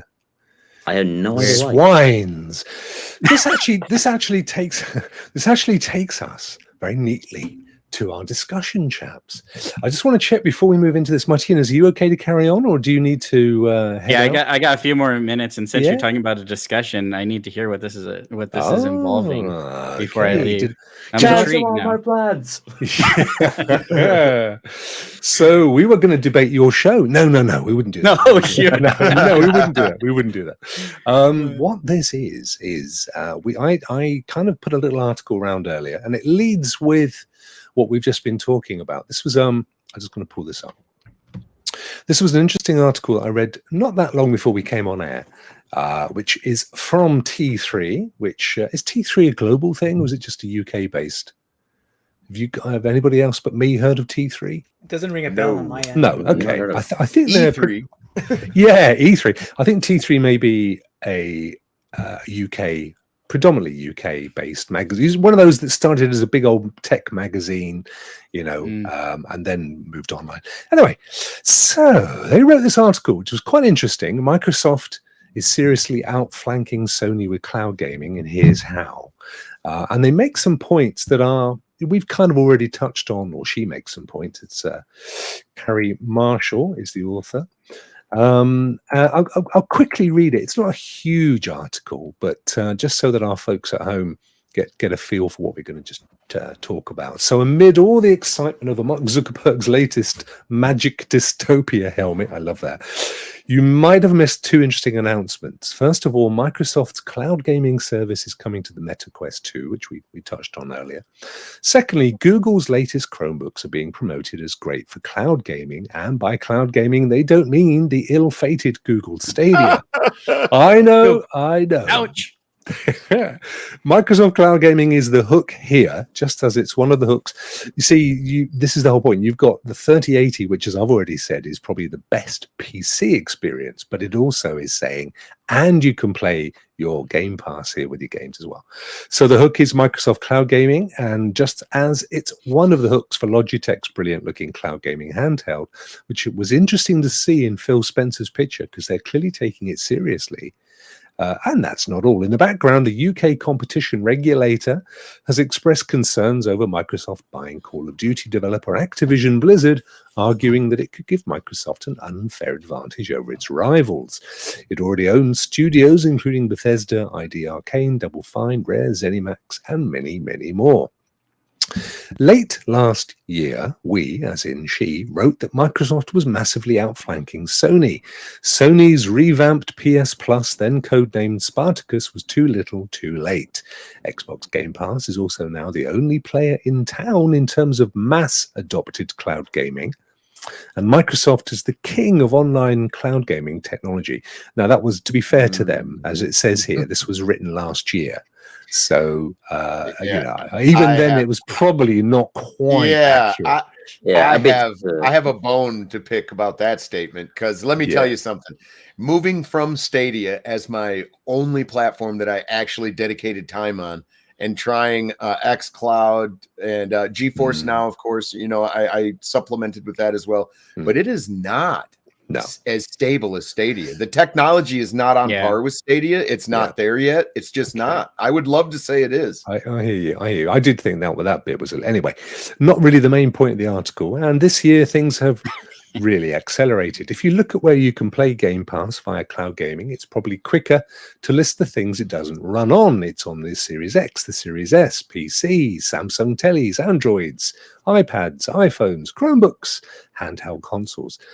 I've said on many occasions that I think Game Pass is the gaming bargain of the decade, and that I don't think Sony's revamped PlayStation Plus comes remotely close in terms of value for money, not least because Sony's focus is primarily on older games rather than AAA day one releases.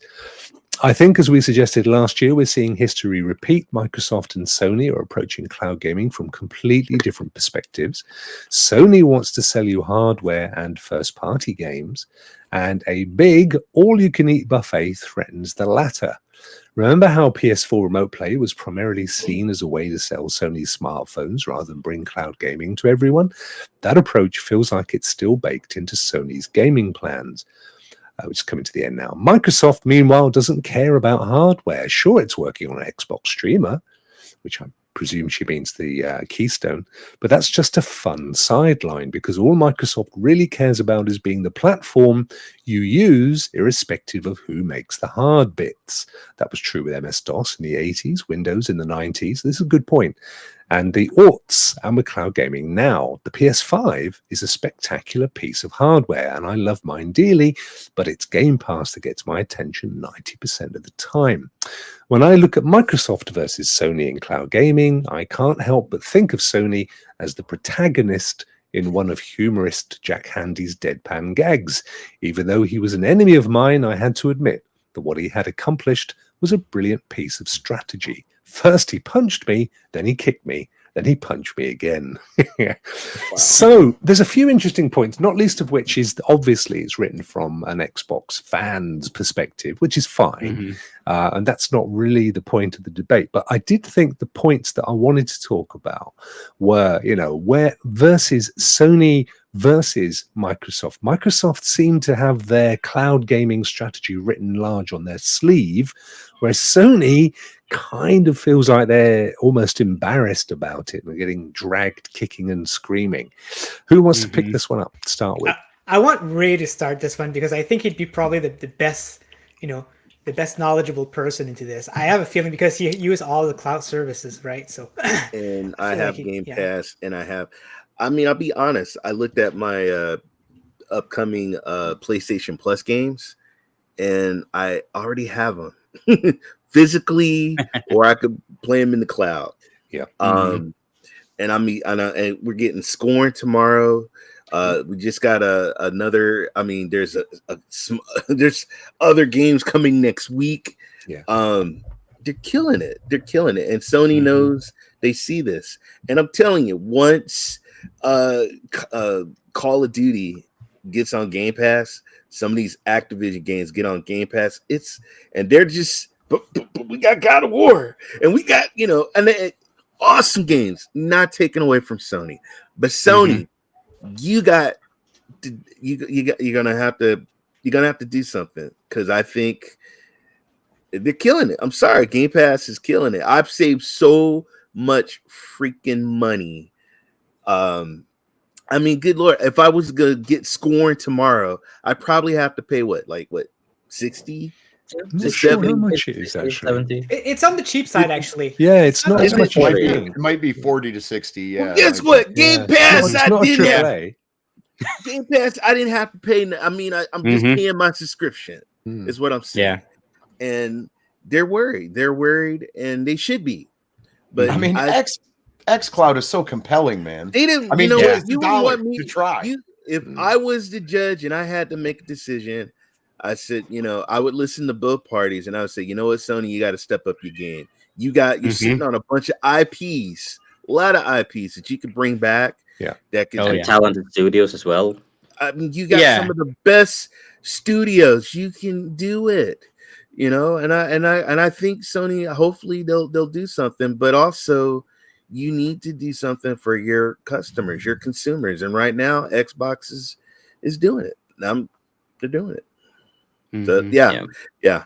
So that's where I'm at. And I feel like Sony, they obviously have some sort of long-term plan for cloud. They surely they know they'll have to pivot towards cloud at some point. But it feels also like they don't really know which way to go. They do have their old tech. They are obviously still constantly working on improving that tech to some extent. But Sony's always been the thing they've been great at has never really been the hardware inside the consoles has been just fine. To some, the PS3 was notoriously horrible for developers. But I mean, they should continue making the great peripherals, because they make I love Sony phones. The controllers is amazing, especially the haptic feedback in the PS5. Wow.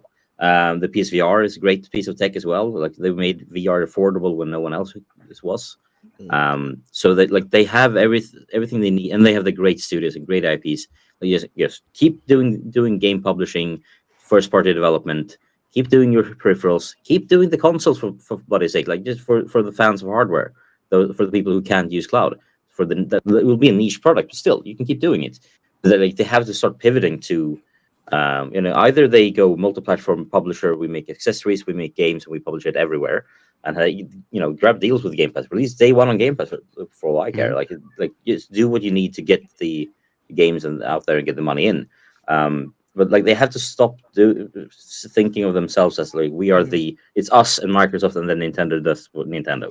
They have to see the bigger picture, that we're not going to be the main player in we can compete with EA, Ubisoft, and Razer all at the same time, but we can't compete with Microsoft unless we do a massive change.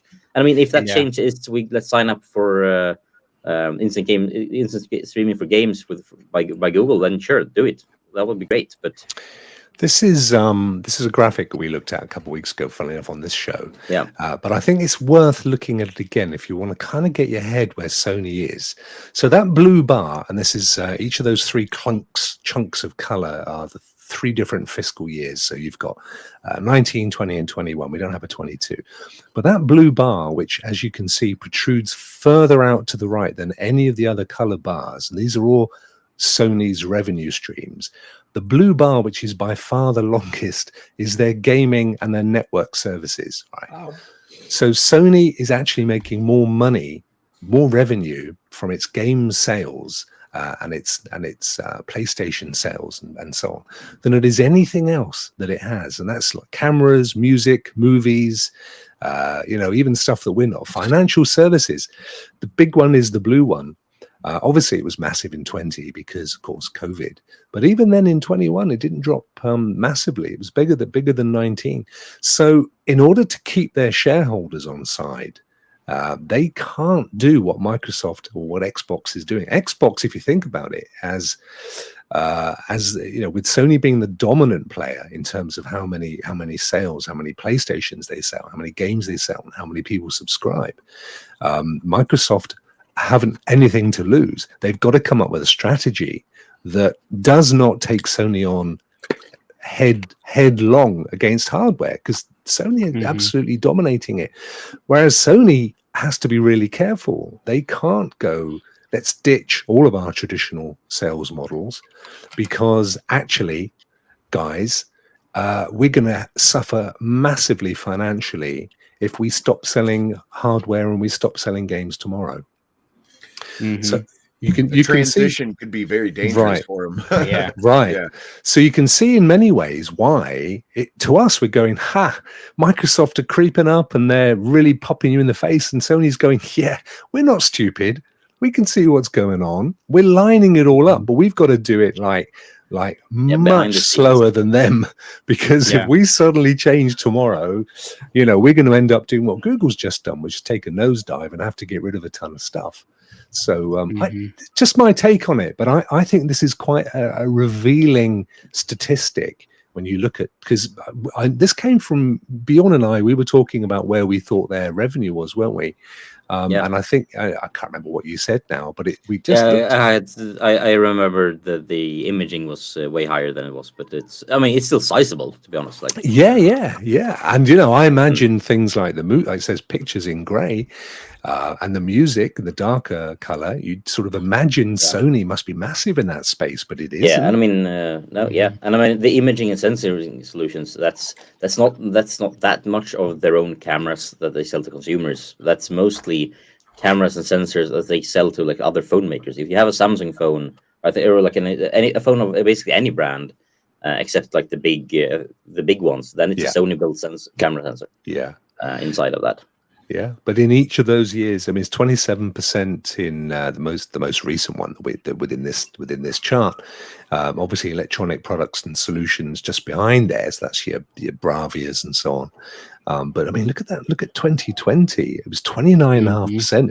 It was a full 8% ahead of its next revenue generator, which, interestingly enough, was the same thing.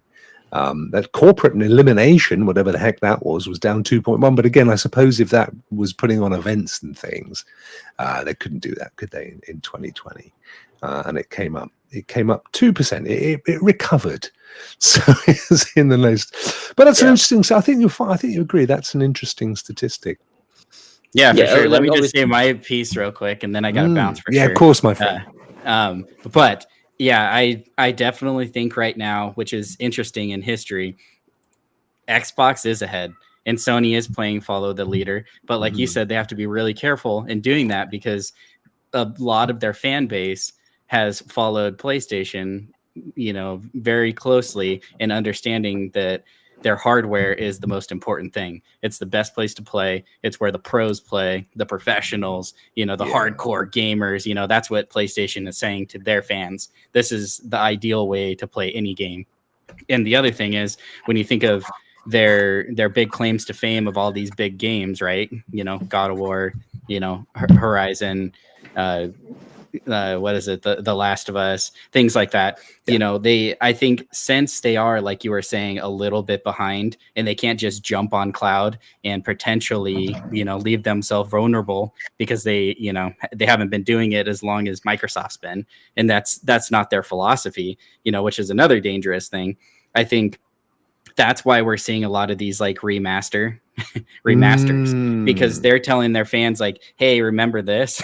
Remember, we still have these really, really great things, you know? Remember this game? Remember how you loved it? Remember how it was your whole life? Well, they're moving all that IP off into movies and TV series as well. Exactly, that too. And that's another way, like, you know, there's a lot of people name their kids after characters from PlayStation games. You know, like, this is a deep, deep love. And then they're bringing it to film. So now you have, like, you're watching like the game that you played and love so much and is a part of you. Now you're seeing that on the screen. It's just they're really pulling at that nostalgia. And I think, like what you just said, when you look at the big picture, and I think it was Bjorn too, when you look at the big picture here, they possibly could slide back and not be number one, when it comes to the gaming space, and I think that's a really good thing. If you're sitting in the, was it SPG that was saying, if you're sitting in the boardroom talking to them, right, and telling them like, this is what I would do, definitely, I think they already know.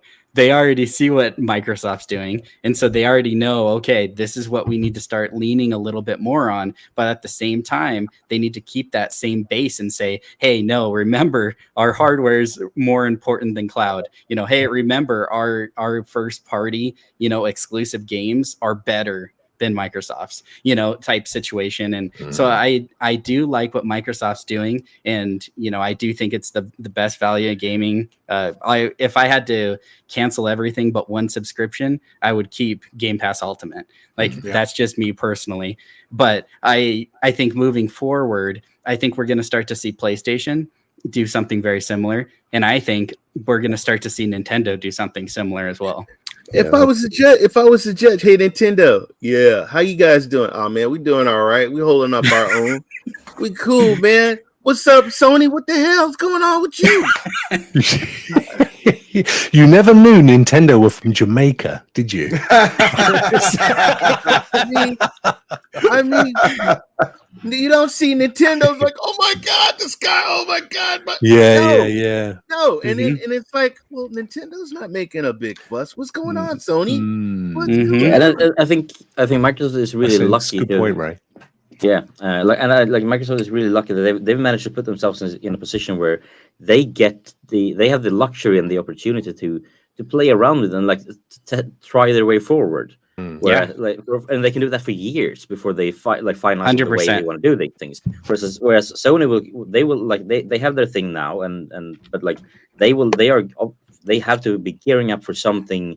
Like they have one shot at this, essentially, one shot at becoming one of the big key players within cloud gaming. And they are obviously they have their offering now, but that's the old offering. That's gonna there's not a lot happening with that. But whenever they get to the point where now we release it, that if it doesn't stick, if it becomes a Stadia 2.0 in a way, then they are pretty much gone from the cloud. They have one shot. Microsoft can fuck up several times in the next couple of years.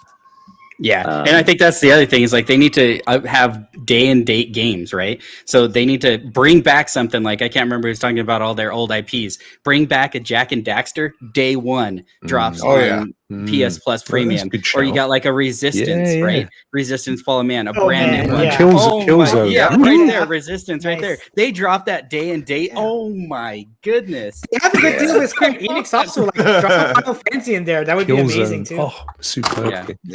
No, don't destroy them. But don't forget. Got the nod from my wife. Yeah, you got to go, mate. Thank you so much for joining us. What a fantastic guest! We'll definitely have you back on again. For having me on. Amazing. Super humbled to be part of this. Martinez. Yeah, love you guys all. Love you. You take care, my friend. Have a great day. Seeing you here, Martinez. You guys too. Bye, Ninja. See you, buddy. Take care, my friend. Don't forget that Sony PlayStation has 800 to 1,000 games in its cloud streaming library. I mean, it is the biggest. What they don't have is the day and date stuff. That's their problem. They've said recently they have no plans at all to bring day and date stuff to game streaming because I think revenue says it all. And of course, you can only play on Windows with the PlayStation PS Plus app or on your PS4 5. You can't play anywhere else. They could easily turn up the gas simply by saying, actually, we've got 4 games this year that are going to come exclusively to cloud gaming. And also, we're now rolling out an app that's going to be on all the streaming devices, your phone, your tablet, your Macs, browser, your Chromebooks, your browser, and all of that. They could do it in a month. It really wouldn't be difficult for them if they were that worried about the scene. And that's all they have to do because everything else is there. They've got this vast existing library and they don't. And the thing that annoys me, because I'm a PS Plus premium subscriber as well, is as each month comes around, you've got no idea what the new cloud games are because they don't tell you until they put them on there. You know, all the other games, they say, oh, yeah, on the 7th of the month, you're going to have Hot Wheels and D&D. They never say, oh, and we're adding these games to cloud gaming or to game streaming, whatever they call it. Which good point. Good point. You know, which is like, guys, you really don't care. You know, it's like, and you don't get it unless you pay the top tier, which is what, 90, 100, and what do you pay, Ray? 120 a year, $120 a year, something like that. $10 a month. It's £99 for me. But yeah, I mean, that's the shame of it. For the PlayStation Plus? PlayStation Plus? For PlayStation Plus Premium. So you have the extra, the standard, the extra, and then the Plus Premium. And there's only the premium one that you have cloud game streaming. I think I'm paying like 17. Are you? Yeah, I think. Yeah, but are you paying monthly or did you buy it as a yearly thing? No, I pay monthly. Okay, so there's a massive discount if you buy it annual. Nah, I'm taking it and then, you know what, paying it monthly. Yeah. Okay, yeah, I think I'm paying about £100 a year. It's about £8 stroke $10 a month for me by paying on an annual basis. But I play it. It plays great in my house. The PlayStation Plus, it looks great. I know some people have it's brilliant. Xcloud, some people have, but it plays great for me. It's just the games. Yeah. No, I showed it off on Rock Around the Clock earlier, and you know that's the problem. I mean, having said that, you've got Miles Morales, you've got God of War, Horizon Zero Dawn. They've got big games. Last of Us. They're just Ghost of Tsushima. Yeah, Ghost of Tsushima's on there. Yep. And that ain't that old. You know, I would be even happy if they did just 1 or 2 a month day and date. Just one. Just one. Well, I reckon one a quarter would just but for whatever reason, and they've come out, I mean, the MD of PlayStation came out and said, no, we're not doing that. We're not going to do that. We're not, for whatever reason. But I mean, their games are filet mignon. Their their games are $70 a pop, aren't they? I mean, this is, they are. Like, I mean, to be fair, yeah. We ain't giving out burgers. We're giving out steaks. Exactly. Steaks. Yeah. They'll do it whenever they don't sell as good. If they end up not selling as good, then they'll do it day and date. You know, it's all part of it's all that revenue. Yeah, I can't see how Xbox. I know they make a lot of money on their Game Pass revenue, but if nobody's buying the damn games anymore when they come out, I don't know how the publishers are making any money. It's just an interesting thing. But as a compelling service, Xbox for that Game Pass is unrivaled right now. Sony would have a lot to do to catch up to that, offer. Oh, somebody was playing Xbox Game Pass in their Telsa. Oh, that's pretty awesome. I mean, it has a Chromium-based browser. Yeah, it's just a browser. I mean, you could play anything in there, I'm guessing. Yeah. But was he sitting in the back seat, though? Now, can you hit it? Can you hit a button, though, and to use your car's steering wheel to steer the game? Now, that's what I want to know. While you're going down the freeway. Yeah, while you're going. You can't, if you're standing still, you can't actually play like local racing games using a steering wheel. Like there's you can. Basically just it's basically just a couple of mobile games. Still, it's possible. Wow, I guess soon you'll be having Twitter built into them as well, won't you? It's 100% Twitter access. But I think, I think the key thing here is, as was outlined in this article, but it's quite clear from Microsoft's point of view, why continue to build these boxes? We're never going to. These guys they keep coming up with cutting edge features for their controllers and stuff going on in them. But why do we bother to compete when we could actually be streaming our own IP and getting people to pay? And we know it's $2-3 billion a year in revenue they're making. They're making a profit as well.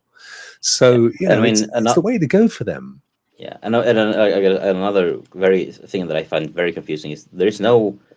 Like, if Sony has no way of showing potential new customers which games are available in cloud. Like, if unless I have the service, I have no idea.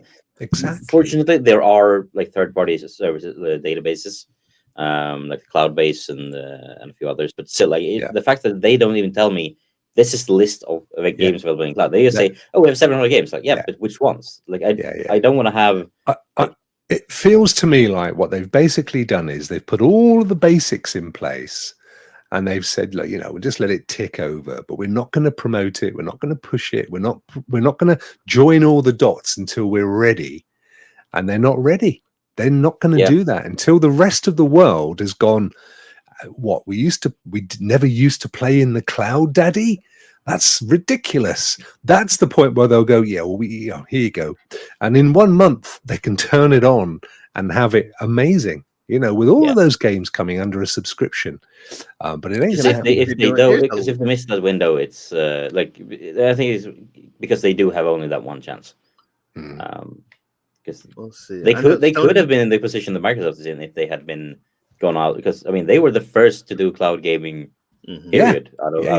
Except after OnLive, they bought Gaikai. They've had a cloud game for years. PS Now, I mean, it was awful, but it was there. Sony has a lot of patents out right now, a lot. So they just need to put it out, do whatever advancements you need to do.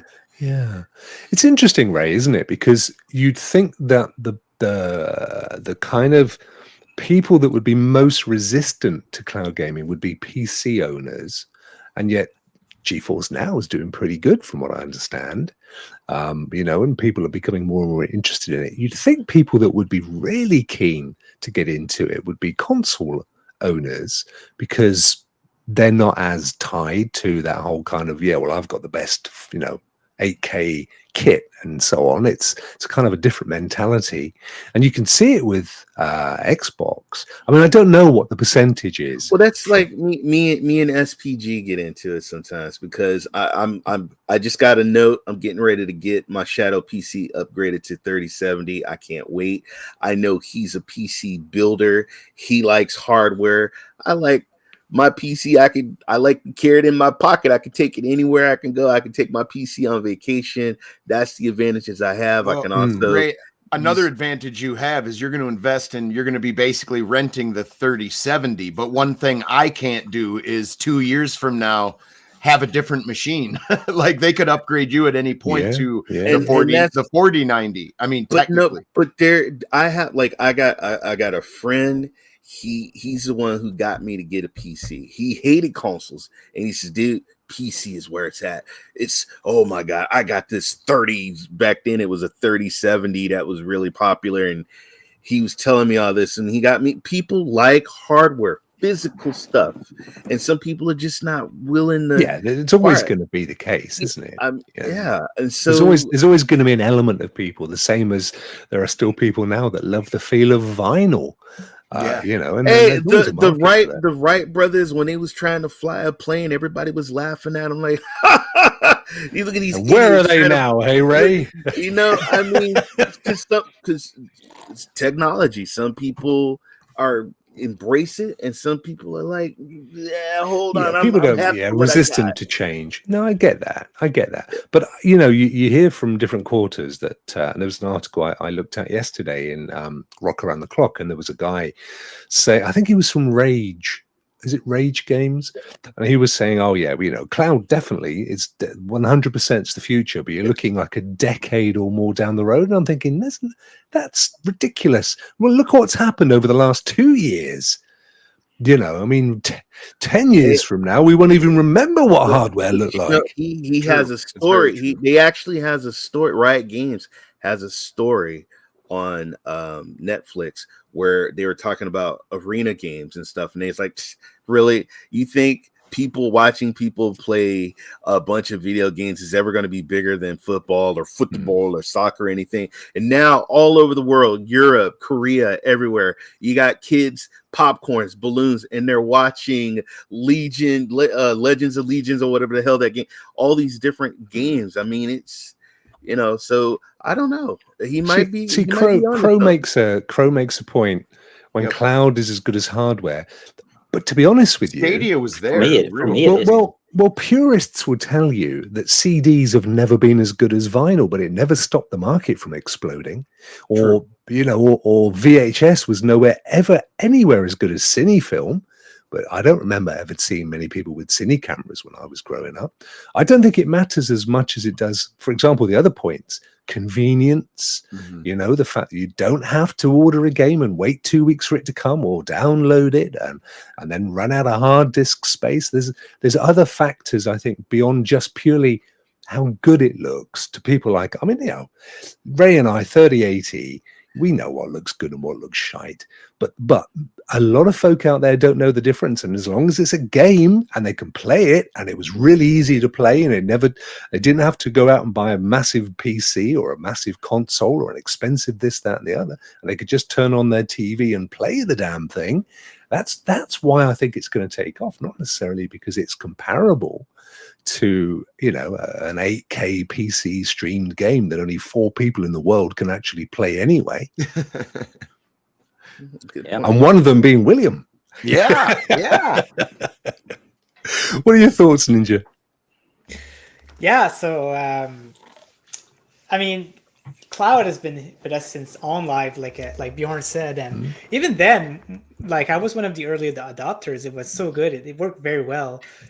It's really unfortunate that PlayStation just went and bought it and just didn't do anything about it. And it's so crazy, it's so strange that all of these years, they could have potentially been, the market of doing that. They could have boomed that out, but they just didn't for some reason. And even now, even with all these services, they're still struggling at finding, a good way to make it work. And it's pretty crazy to me. I've always been a PlayStation guy since the very beginning. A PlayStation 1, 2, 3. That was all. I like every consoles, but this was always the first console that I bought. And surprisingly, this generation, I've actually bought the Xbox Series X just because of, I put both together. I've looked at the advantage, disadvantage, and Xbox win this one. And so I'm the pure example of people who might be switching from PlayStation to Xbox because, and it's scary to see that, PlayStation might be not leading this generation. And that's interesting. So was this a post-Stadia decision, or is this?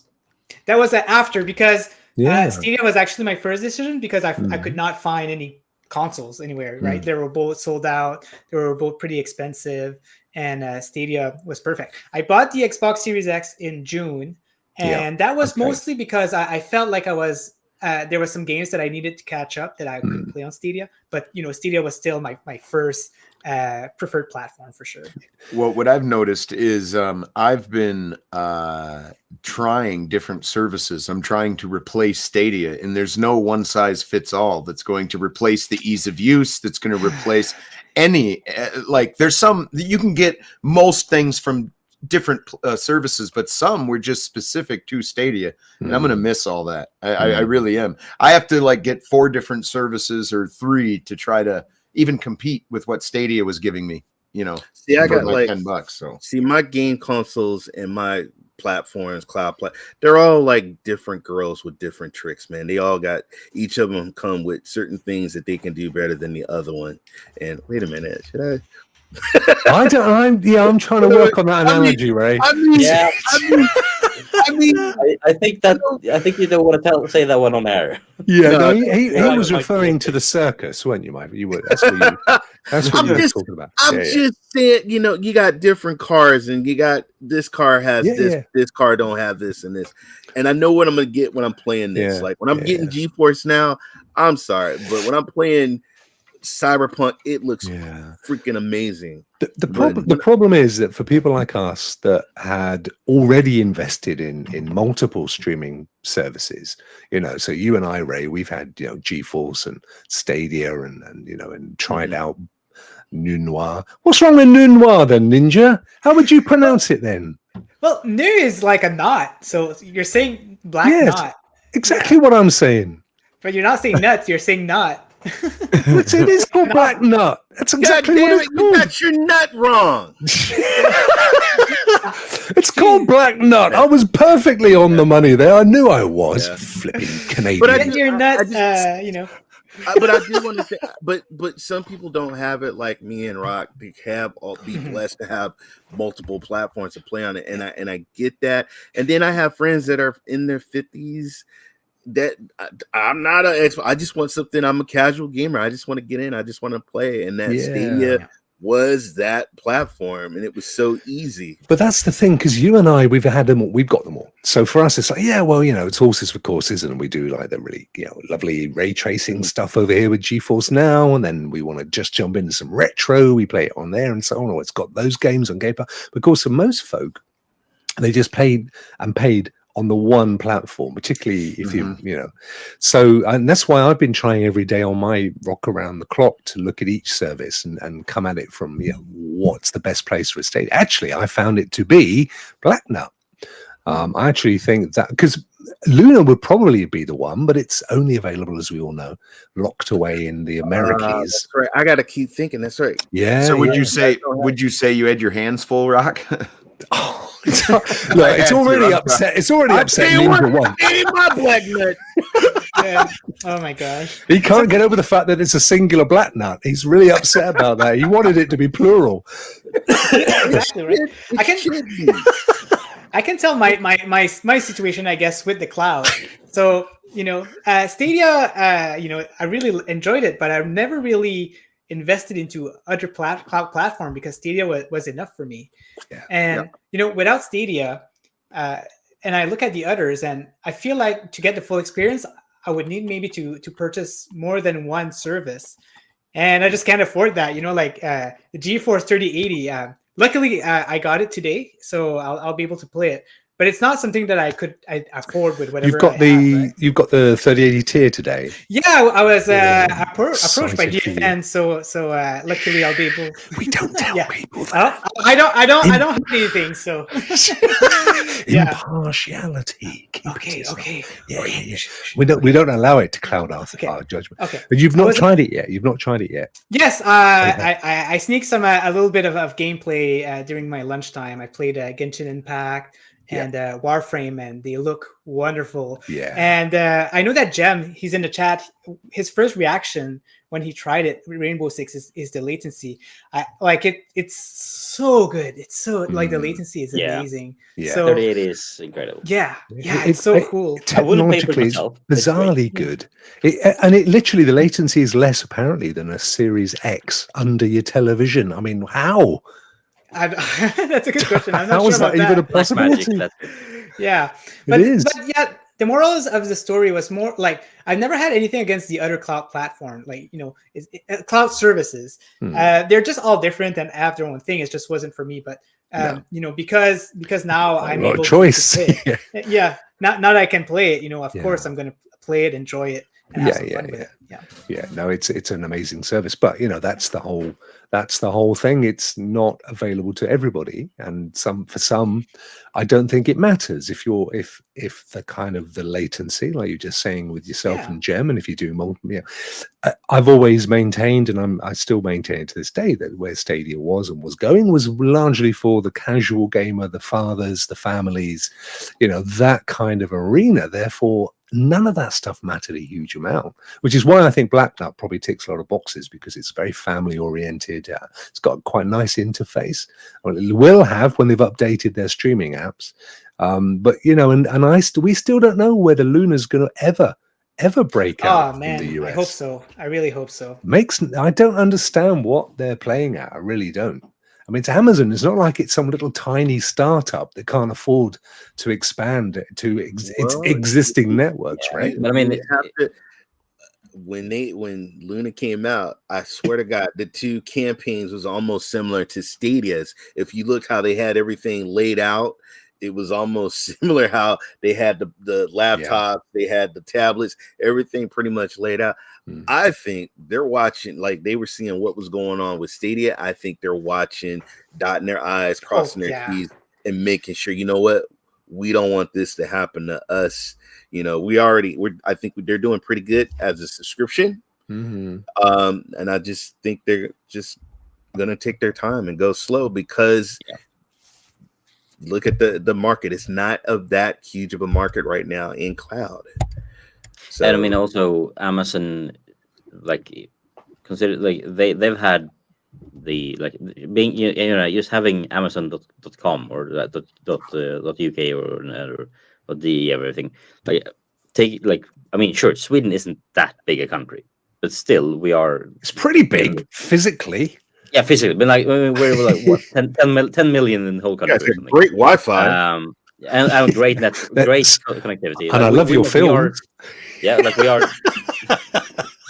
We're not that big a market for someone like Amazon, but at the same time, we do a lot of consuming. We have a quite strong economy. So but it took them, I think, it was 2 years ago when they finally launched in Sweden. Just an Amazon.se that we could actually order stuff from Amazon without importing it.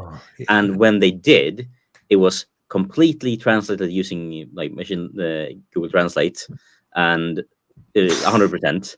And everything was still shipping from Germany. So it took them 6 months to start shipping a few select things from within Sweden. It was a nightmare. They botched the launch completely. And I mean I think they are and when we do have same time we do have, I think they were at the same time one of the first of the cloud providers to have a data center here in Sweden. So I don't know what they're doing, but I think they're just like Google in a sense. I think they're maybe too big to be able to make big decisions. No one wants to make. Everything takes a lot of time for them to do. Everything is, and when they do it, it's we forgot about this little part. We forgot to translate. Just have the AI do it. It'll be fine. What I find interesting is that they literally all they ever say is we'll let you know if there's something to tell you, and it's like, well, somebody must have an idea whether you're actually planning ever to launch outside of the US or not. I mean, you could sign up. I've signed up in the UK. They at one point encouraged you to register interest. So at some point, somebody must have thought it was the right thing to do, even if it ain't now. Anyway, we need to wrap up, guys, because look, Paul Ninja's getting tired. Look, he needs to go to bed. Bless him. Rob, just so you know, I have to go right now because I have to jump on the other show. So see you guys later. No favoritism, mate. You just crack on. Everywhere. So that's Ninja Guy doesn't need his beauty sleep. He is a handsome man. Look at that. Thank you. All right, see you guys. Great. Yeah, thanks for joining, my dude, and we'll have you back on at some point, I'm sure. Okay. You take care. Have a good one. Bye. You're going over to MM2K's SSC. I don't even know what it stands for. What's SSC stand for? Cloud dosage. Cloud dosage. Yeah. It's anyway. William, how are you, my friend? Poor old William. He's been suffering with migraine and stuff. I turned that light off, eyes, don't you? See, dude, the light is above me. Bro, I got the same, and it gives me migraine headaches too. Yeah, and the way the sun was coming in, it was you saw my background start to get messy, and then it attacked my eyeballs. But I'm doing better now. Feeling okay. Sorry, I had to jump off camera. No, you've been here. That's absolutely cool. It's HOULTS I'm worried about. He went off to get some fags. Well, he went off to get a packet of chips, and we haven't seen him since. He's not waving in the back room, is he? No, he's not. He's not there. He's not there. No, he's down. He's chatting up some Japanese lady behind the fish bar. There's a sushi right next to the chip shop. That's where he is. That's dangerous for him. You know what he's like. Guys, thank you so much for joining. Let's have a quick run round and find out what you're up to with these remaining hours of the week. William.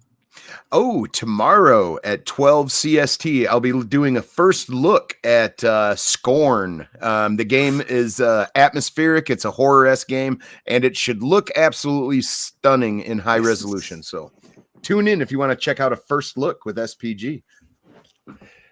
What time are you doing that? 2 a.m.? No, 12 CST. Which is Ray's 2 hours behind me. I'm an hour behind EST, so 12 CST. So it's about 8 o'clock UK. Or no, I'm sorry. Jeez. 4 o'clock UK? I don't know. Anyway, sometime tomorrow, you will be streaming Scorn. Yeah, that'll be good. 6 o'clock UK. Brilliant. So 7 o'clock my time then. That's good. Well, that'll be when I finish Rock Around the Clock, so it'll be perfect timing. Be able to go over and watch your scorn. Excellent stuff. Raymond, what have you got planned, my good friend? Well, I'm now streaming on Trovo. Tonight is my debut. I did a test stream last night. It actually went great. So 10 p.m. Pacific time, my time out here on the West Side, California. I think I'm doing some Blood Hunt on GeForce Now, but I did get a message from Shadow, and they might be shutting down my PC, and I got my GFN that runs great on that Shadow. So I don't know, we'll see, but just look for Ray3473 on my Twitter page. I'm always posting what I'm going to be doing, and the chat was amazing, the panel was amazing, and Rokk, thank you for the invite. I appreciate it. Oh mate, every time. I've got links down below to Twitter, and I'll add YouTube links in a little while. No, not literally where Bjorn is. Bjorn, are you got any streams planned for the next few days? I don't have any streams plans. My streams are kind of whenever I find time for it. But I do know next time I'm streaming, I'm going to be streaming a game that isn't even out yet. I've got an approval to stream. They were like, yeah, go for it. Stream it whenever you want to. I think it's releasing in December, so it's quite some time left. Is this? Wow. Is this the devs that we're going to be interviewing? Yes. Exactly. So we're planning on some dev interviews in the near future. Yeah, I'm looking forward to trying that game out. The game looks just down my alley, so I'm excited to play it. I don't know when, but whenever I find the time to do a stream. But in the meantime, I'm working on a review for two review videos. One for GeForce Now in general, because I realized I had never done one of those, and I do enjoy the service, and I've had it for quite a while now. So why not? And then I'm working on the script for that one, and then I finished the script, but I haven't recorded anything of the review of this guy. The little exercise bands. They're exactly. Good. Yeah. So, what about your Rogue book video that you're working on? Yeah, it's out. It's done. Oh, it's out. Yeah, I enjoyed it. It was great. It's one of the best I've watched. No, it's out. It's out. I was planning on doing a stream earlier this week where I played Skyrim with mods, and I was so happy because I found so many cool mods, and I did a test run a few weeks ago, and it worked. For some reason, I managed to get it working despite having 200, almost 300 mods installed at the same time. And then they patched Skyrim for some reason with some killed all the mods off. Yeah, and broke. Yes. Wow. I now need to do a full clean install, wipe everything, and start over. Wow. So that's what I decided. Yeah, fuck it. I'm just gonna play some Magic. We could have asked HOULTS, but I don't think I'm talking to him at the moment, guys, about a possible show. Maybe trying to get him to that point of actually doing something. So that'll be good. Yeah. And we are constantly pestering him about creating. Yeah, he needs to be doing something. I'm working with him on some possible idea. Tomorrow, of course, Rock Around the Clock, we'll be doing the old Wheel of Fortune. So if you want to be in for a chance to win an NVIDIA GeForce Now 3080 plus Steel Rising from Steam, brand new copy, RTX and all that stuff, then check out my what do you got to do? Sub, like, comment, sub these guys if you've already subbed to me. Follow me on Twitter and DM me that you've done it. Honestly, it's not as bad as it sounds. And then you can get on the wheel and you stand a good chance of being a 3080 winner. So all good stuff. Guys, thank you so much for joining. William, I hope you feel better soon, my friend. Yeah, I'm already feeling better once that light got out of my eyes. Yeah. Oh, bless you. Well, there's nothing worse than a freaking migraine. I've never had them, but my wife gets them. It's I get them all the time. Do you, mate? Yep. Yeah, they're quite debilitating, especially the ones that like Ray gets, because he gets them quite frequently. I don't hardly ever get them. I've literally got to be staring in the sun to get one, and that's what happened today, kind of. Yeah. Guys, well, anyway, listen, best of health, and thank you so much. Thank you so much, chat, as well. Brilliant to see you all taking part and chatting to each other as you do, which was fantastic. Thank you, of course, to NinjaGuy X and mostly Martinez as well for being two fantastic guests. Definitely have you guys back on again in the future. Guys, of course, I'll be seeing you both next Tuesday for another excellent rock show session. Yeah. And Bjorn, my good friend, I will see you in this very same place next same Thursday. place, same time. Same place, same time as it goes, I hope. You never know what Putin's going to do you? I mean, let's be honest. Let's leave on a high. That's what I say. See you later, guys. Let's get the hell out of here. And now let's roll the outro composed. Oh, yes, the big none other outro than from Al Davis, music, who's All actually a right, member Al as well. I Davis. mustn't forget. Hey, Al wrote this for us, guys. You wait till you see this. This is absolutely stunning. exclusive. Exclusively for the Rokk players. Thank you, Bjorn. You keep me on the straight and narrow, my friend.